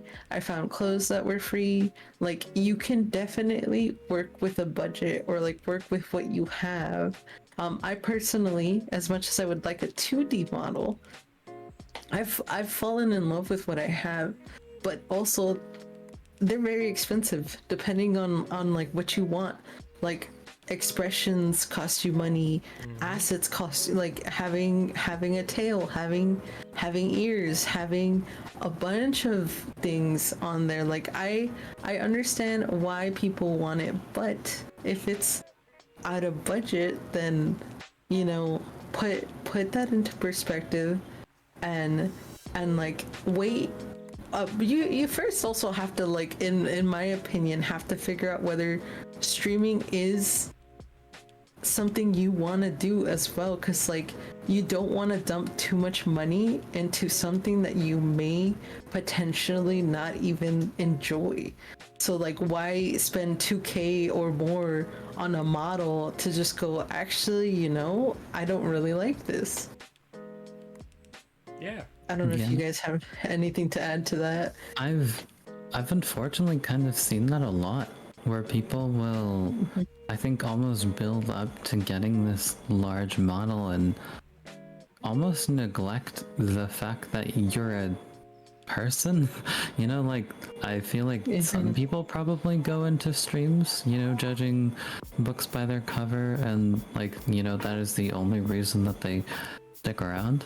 And to me, it's a little shallow and unfortunate, but at the same time, like, I think that what makes people stay is you working on like being a great you to an audience, you know? Like you can change up how much you look and spend as much, like you can get a very clean overlay, you can like, you know, get like the greatest Sugoyest live 2D model that looks like you're straight fresh out of like what is it, HoloLive, or I'm not very familiar with. Yeah, exactly. Basically. Like a very high produced thing, but if it's not for like, yeah, like you said, if it's not for you, then why drop like two or three grand? Even like in the position that I've been in, I've been in and out of being employed and unemployed. Still live at home, which is great, but at the same time, like I'm like, I could literally afford a 2D model right now, but I don't know, like I've also fallen in love with my 3D, and I kind of like over the years have gone, oh, I should make that jump to 2D.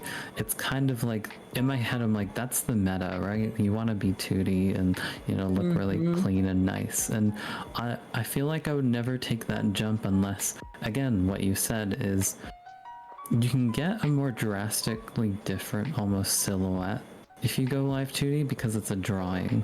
We're kind of using bases, right? And unless you've cemented your place as a streamer, as a content creator, that risk financially especially is like, you better be ready to, you know, like do that with chest, I guess. I also want to say, talking about with 2D, having a lot more freedom to build a unique silhouette. Also understand that when you do a 2D model, like that, there's a specific art style that's done with that. Typically, some people can emulate art styles, so if you want to change like an outfit or aspects of your model, there's a very good possibility that you might need to go back to the original artist who also is taking commissions, so they may already have a backlog.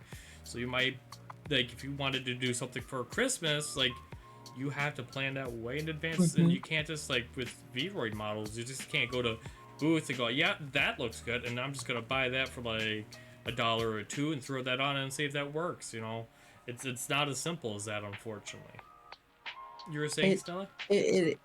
Oh, no. It's kind of adding on to what you were saying. Is like, it's kind of like a pros and cons kind of situation where like we said, not one of them is inherently better. It's just like I like to dress up around the holiday, and I have the freedom to buy an outfit and put it on me, and like mess with it and stuff like that. Whereas if I did make the switch to 2D, you have to commission someone and you have to, you know, give them time, because I know you can like commission and like express, like have them do it within a certain time frame, but it costs more money. That's like more out of your pocket, where like I like to have the freedom to be able to change my outfits whenever. I will say though, with 2D models, I am jealous of like the assets that they get, like where they can we have the option to stick stuff on us too, or at least some of the programs we use do too. It just doesn't look as nice because clearly putting a 2D item on a 3D model is not the same as putting a 2D on a 2D. Yeah, depending on what it is a little awkward for me personally. No, I'm right there with you. It's why I kind of like there's a lot of them where it's like I'd love to use that, but like it just doesn't mesh very well, so it's just like I avoid using them. Yeah. Trying to think of anything else. Other than, you know, like I guess the main thing with us, like, well, for me is it is the price point. It is the time you have to wait with certain things with 2D models and things like that. Also, like with 2D, you're kind of cemented, like you discuss with your artist like what you want and like what kind of design you want. You have to like we said, you have to really think about what you want, and if you have a theme, stick with it, talk to your artist and things like that. And could I say that you're kind of like in the mercy of the artist or whoever you commission to bring whoever you want to be to life, in a sense. It's the only reason why I'm afraid to do a 2D version of me is like because like facial hair is not something I see often on models, so it's just like it's one of those things like I'm very worried about because that's like the key aspects for me. I feel like you might even find yourself in a position where you go through with it, you get it commissioned, and it doesn't turn out like, what's it called, exactly like how you want it to look.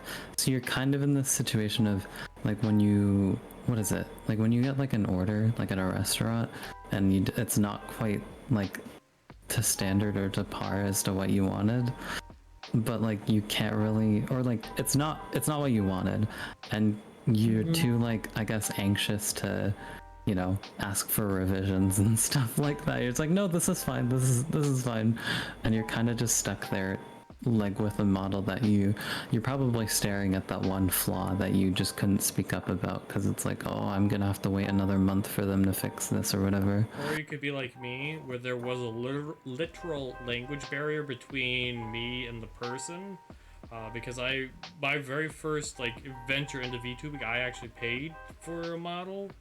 I went with a company who delegated it to a person who didn't speak really good English. So when I was trying to explain, hey, this is kind of what I would like, and it just didn't happen because they were really confused by what I was trying to explain to them. I'm sorry, I didn't mean to cut you off, Stella. No, you're fine. I'm very sorry if you hear like something in the background. All of a sudden I think my neighbors are like blasting music, which does not happen very often. Monday night. Wow.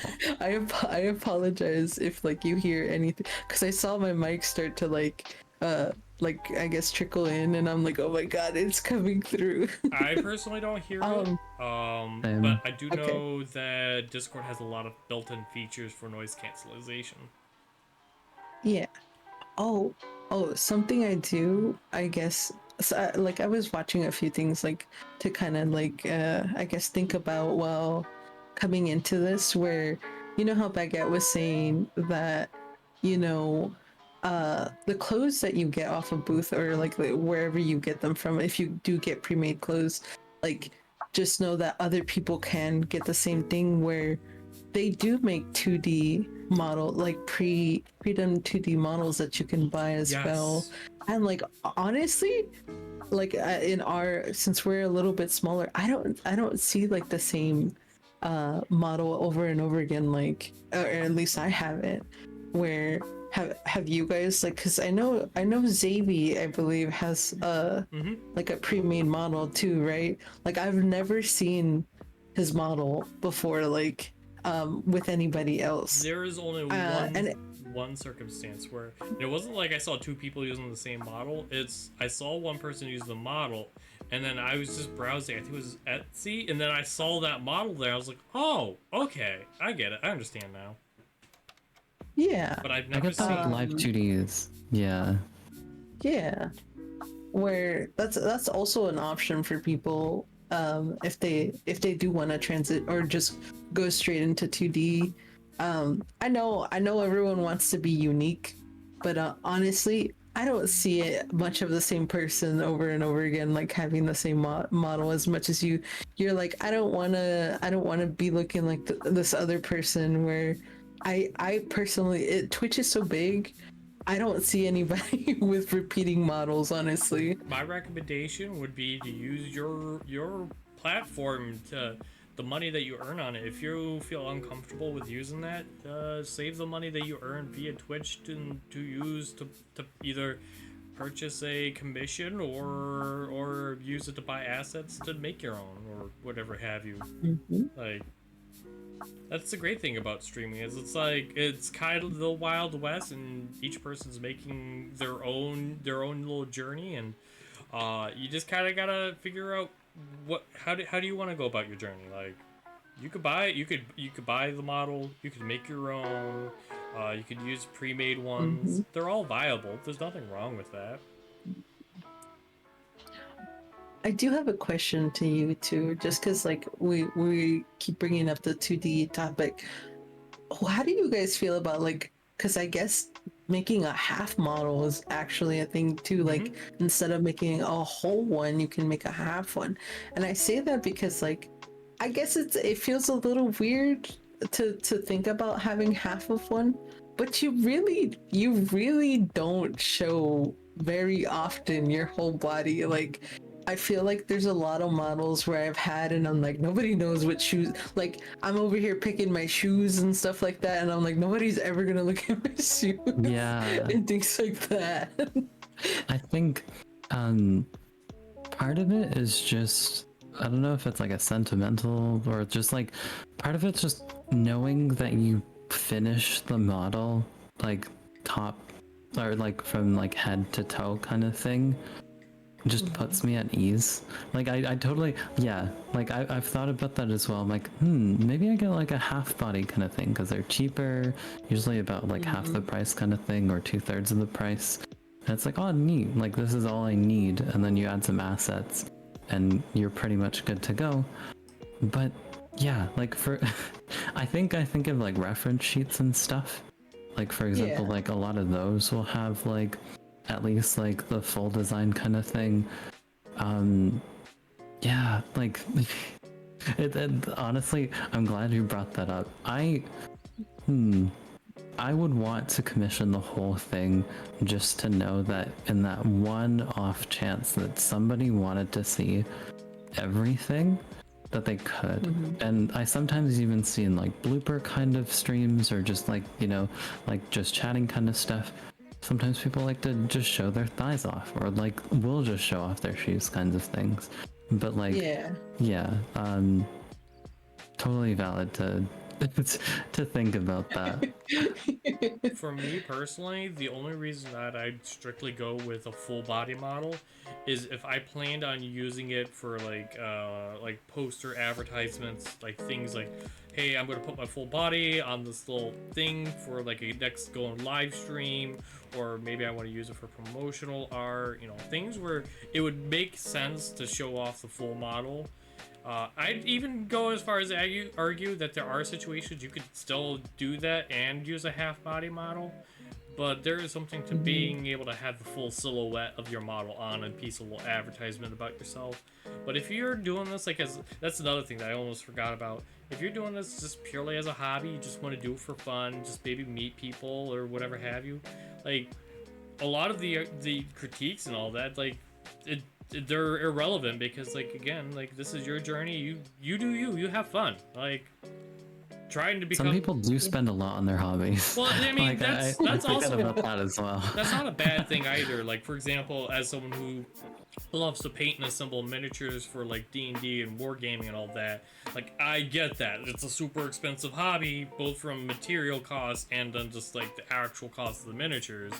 Like, I get that. Like, if you thoroughly enjoy something, there's also nothing wrong with that. But like, if you're doing it just more of a casual thing, like, throw caution to the wind. Just do whatever you want. Like, don't worry about it.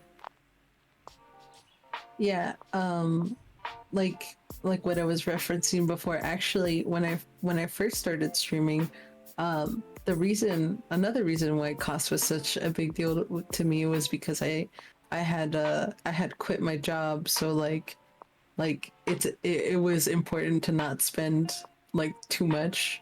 And when I was making revenue is when like I said, I decided to just treat myself to a whole package of an overlay. I'm like $70 is a lot, but also I'm like, we made a little bit of something, and I'm like, we could just buy this whole thing and just settle in with that, and that was pretty much it for me. Where it meant that much to me, where like I made money and I'm putting back into what what we do, which is streaming, and we like to make things look nice for our community. Would you say that? Yeah, I'd say that. I mean, Yeah. it kind of like ties everything together. Mm-hmm. I think you just want to feel presentable, right? Yeah. And Yeah. putting your best foot forward with it. And it's, if you like, just everything kind of having their own like joint synergy of you being you, along with you presenting the way you have. Yeah, like they're like, Bob's your uncle. Like you've got a stream. You've got a streamer that you can throw pans at. You've got a streamer that you can hate raid. I'm kidding.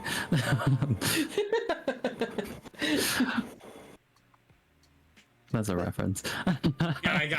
Yeah. For those that don't know, we like doing offline readings for our friends where we just kind of get together and we just, because Twitch has a really weird feature, and I don't know why they enabled it, but you can raid while you're offline.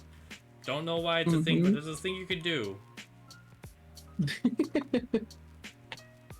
But if we're good on the 2D versus 3D, I think the last topic we have here is like going over the different types of software that you use for your models and such. Yeah. If nobody wants to take the lead, I don't mind. Sure, you can take the lead, Okay. and we can follow. So the software I'm currently using right now, I'm actually using two different softwares for what you see. The first of which is VC Face. It's phenomenal for an entry-level 3D VRoid model, VRM. You kind of just pop it in, webcam, iPhone tracking, doesn't matter between the two, both work. And basically, you just once you connect everything, it's good to go. You're done. And then on top of that, I import from VC Face over to Shoost, and then Shoost adds all the little graphical things that kind of just makes the environment, the lighting, the shading, just it amplifies it. There we go. But Yeah. there are alternatives, and I believe one of which, Mavi, you do use.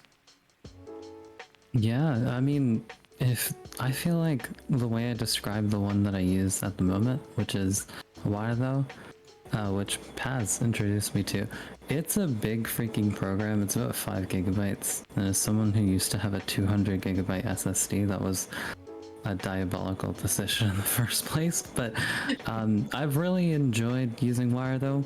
What it lets me do, as you can see here, is kind of have this weird mix between a 3D model movement and 2D model movement, where 2D models kind of tend to almost move like this, not one for one, but it kind of gives off that sort of illusion in a way, if you are illused by it. But yeah, I think that just general feel.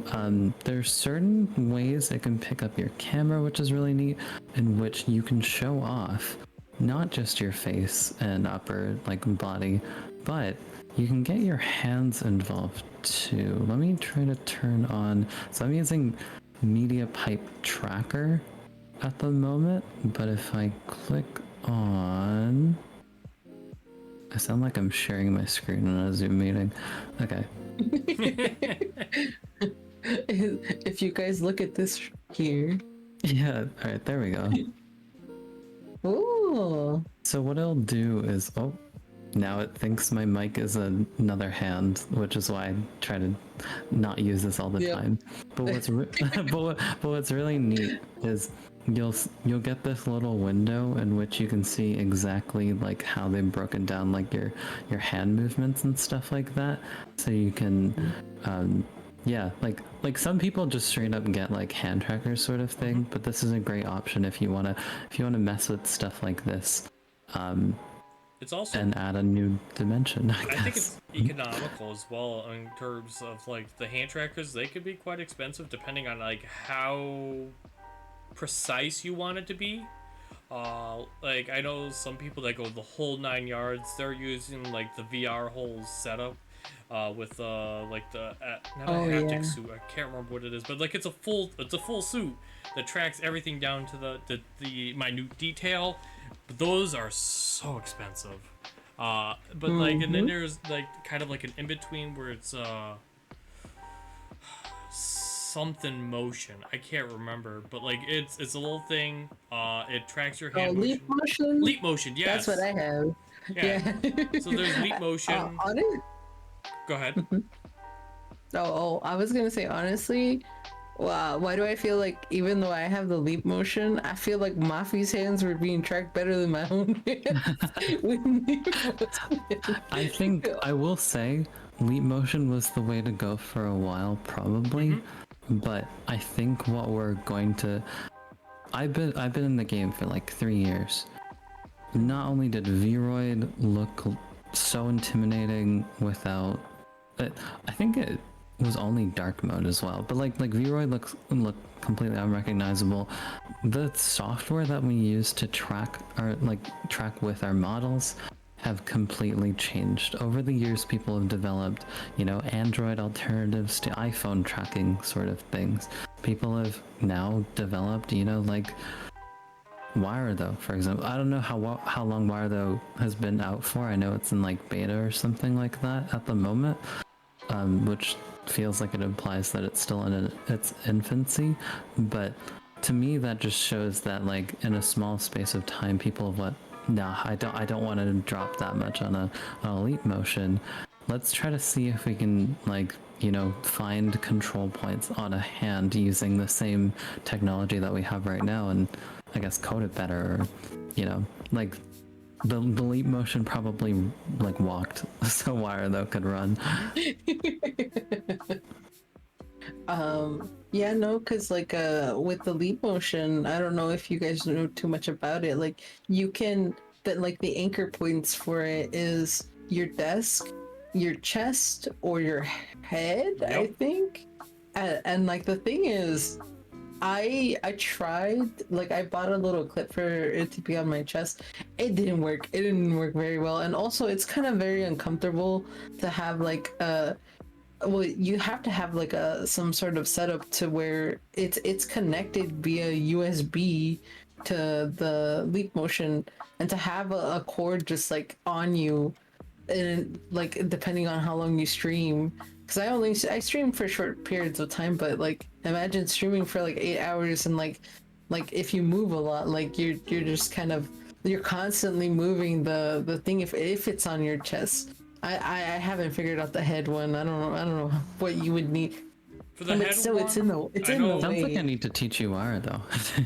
For the head one, I know a lot of people use that for VR because they'll attach it to the headset. So that, because the issue with VR is the controllers don't accurately track your finger movement. So they'll attach the leap motion to the headset so that they can use that in VR.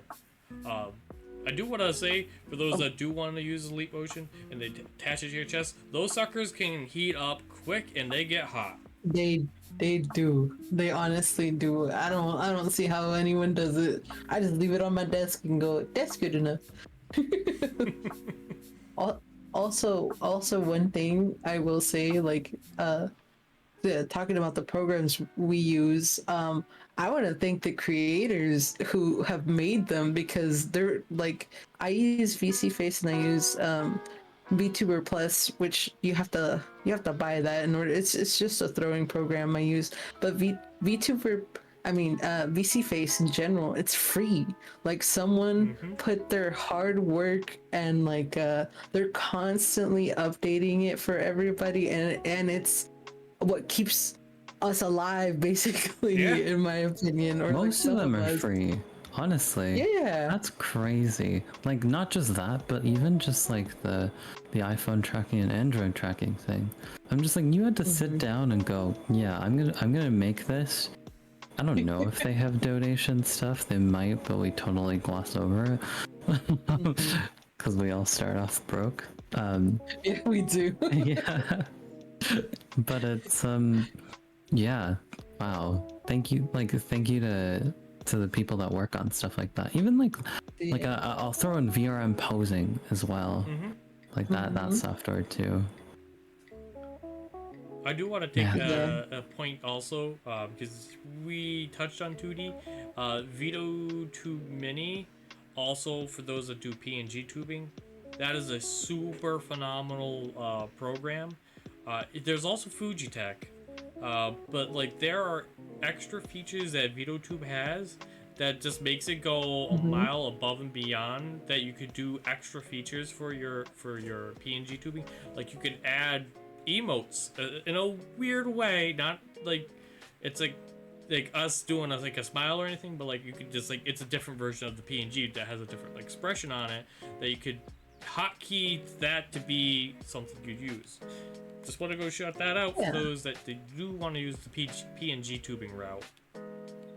There's actually one more that I've seen, and that's GIF tubing, which is kind of neat because it kind of takes a step up from PNGing, where some people have like a playing animation that seamlessly moves back into, like it's like a PNG that's basically alive and animated, but then when you talk, it'll be live and animated but in a different way.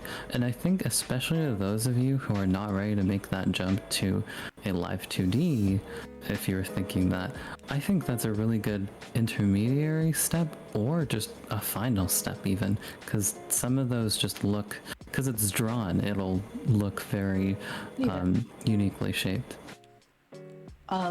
VTube Mini actually does that. I think that's what some of them use actually, where like it can use GIFs. I know everyone uses the PNGs for them, but I've seen it in action, because like I was trying to explain it to someone.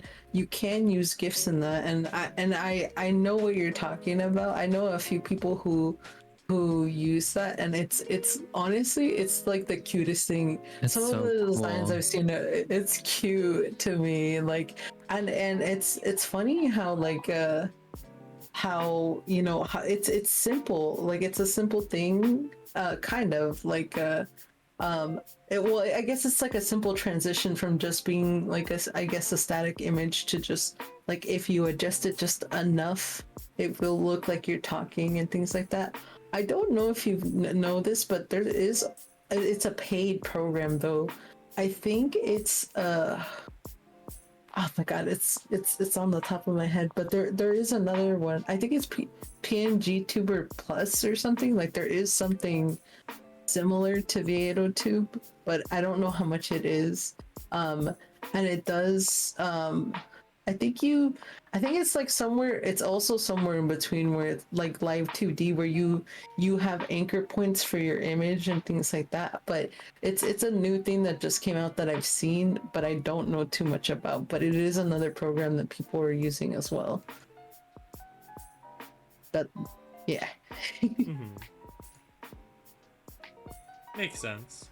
I mean, Yeah. the technology, all I'm gonna say is like keep an eye out because there's always something new, always something extra that's kind of like gonna further enhance either like the tracking aspects or there's just like there is like for example with Word.io whatever it has the hand yeah Word.io whatever the dough it has a hand tracking built right into the software like that's to me that's mind-blowing because before that with like VC Face, if you wanted to do that, you either had to get Leap Motion or you had to do a really weird workaround with like a webcam and then like iPhone tracking and it's like a separate add like that just got like integrated right into the software for whatever to do. But yeah, keep an eye out. Like you'll there's interesting stuff out there. Oh, for like reference, Mafi, was your program free? Mine? What, like Wire though? Yeah. I think, yeah, It's what's free. it called? I went VC Face, then Vinyan, and then Wiredo. I don't think I've done anything that's paid. Yeah, the only like I said, the reference for your hands where they're free 99, where I think mine's at the time cost me like $79 or something along those lines, where you have free 99 hands and I had to buy mine. Ah. Yeah. Wow, it sounds like someone's gonna be, you know, experimenting with a new piece of software here soon. We'll see. To be honest with you, it is from someone who's tried to get into it. It is very daunting at first, but once you get a hang of it, it's not too bad of a software. There's the only reason why I personally don't use it is there is a very specific parameter that I want to edit and I just can't find it. And the reason why I want to edit it is basically so it has a limited range of motion, whereas VC Face, like if I turn my head, there's a certain point where it just stops tracking, but it is a lot greater on VC Face than it is on that we're just like I get to a certain point and then it just resets and I'm just like that just doesn't look good to me personally. But there is a parameter that can be edited. I just can't find it, and that's the only reason why I haven't used it. Oh, okay. Tutorials galore. Yeah. Oh yeah, YouTube University for the win. Yes. I mean, 100%. If you don't know how to do something, YouTube's your best friend. 100%. There's even tutorials for making your own VTuber models, both 3D and 2D on there. I've learned. It was a very long, painful process for doing a 2D one to figure out which route I wanted to take, but I did do it. I learned 100% on YouTube.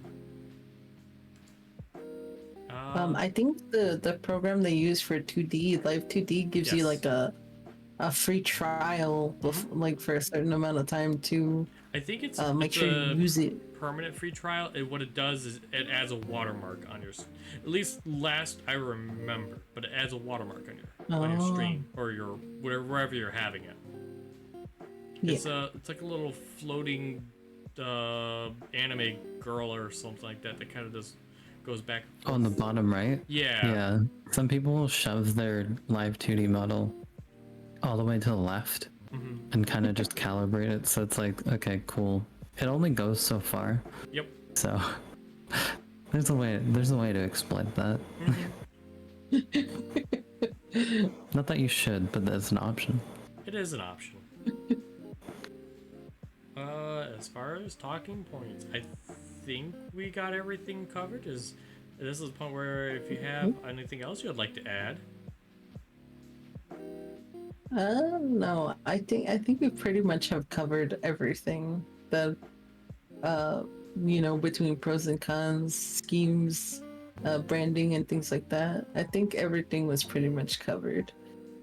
Yeah, honestly, it's kind of nice like this, like what is it? It's probably been 3 hours almost, or 2.5 or something of that sort. But like all of what we've kind of talked about today kind of gives you a good idea as to what we've probably thought on our VTubing journeys, like throughout the years or months that we've been on them. So like this isn't something that like we all thought of like right away, like every single aspect of this. This will take like days, weeks, months to actually implement. And you know, whether it's the creation of your model, whether it's the making sure that fits into your branding, and making sure that you also choose the software that what is it, that best suits your streaming preferences, display preferences. Yeah. Yeah. Also, I kind of wish that there was like a picture of all of us where like what we used to look like, because like I said, I was gonna when I met you guys. Oh, I was literally gonna say, after we wrapped all this up, I think it would be really fun to do a get together with all the people in our community and just kind of do like where we started and where we're at now, and just kind of go through the process. I think that'd be really wholesome. yeah. As long as I can find the files. Yeah, same. Paz version 1.0, I don't know if I'll ever... Actually, I think... No, I might be able to find it, but oh my god, is it gonna take me hours of searching. Because it was... I purchased it. I commissioned someone for Paz 1.0. So, it is in a Discord link somewhere. I still have my original model, but like funny enough, I didn't realize certain things you write like on your model will show up where I think I was just struggling with something. I don't know what it is, but every time I open her up on VC Face, the model name is I don't know what I did wrong, or like something like that. Because I didn't think it really made a difference until I opened her up in the program, and I go, oh, it came over here.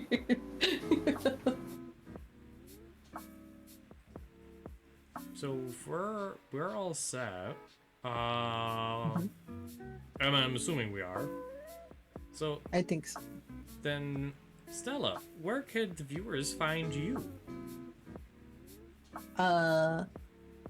You can find me on twitch.tv/stellarsama, like written below. Pretty much on, I would say, TikTok, Twitter, and Twitch. Baguette, where would they find you? Mafia, where would they find you? I will say, if people were wondering, Baguette had a little bit of a curfew, so Yeah. they had to dip out early, but yeah, they will be missed. But you can find them at Baguette_baby. I think Baguette_twice_baby for the tweeters. For me, I'm Mafi, but I usually go by my full Mafidella on everything, whether it is tweeters or X, whatever you'd like to call it, Twitch, YouTube, and TikTok, even though I don't use it. I should really get on that Instagram idea that Brightside suggested. As for me, And my links are gonna be in the Discord, in the description down below. I mean, if you want to follow me, more than welcome to. I mean, I'm just not great at promoting myself. I'll keep it short. No, I got you, Paz. Oh, hit that like button and subscribe. We're not on Apple Podcasts, but we're on Spotify Podcasts, so follow on there. I've been trying to get those uploaded. You're doing a phenomenal job, by the way. 11 out of 10. Would recommend. All right. That's been us over here at Level Up Live. Appreciate y'all watching. Y'all have yourself a wonderful day and or night, whatever the case may be. Bye-bye. Bonjour orange. Bonjour orange. I can't say that. Oh, don't worry about it, neither can I.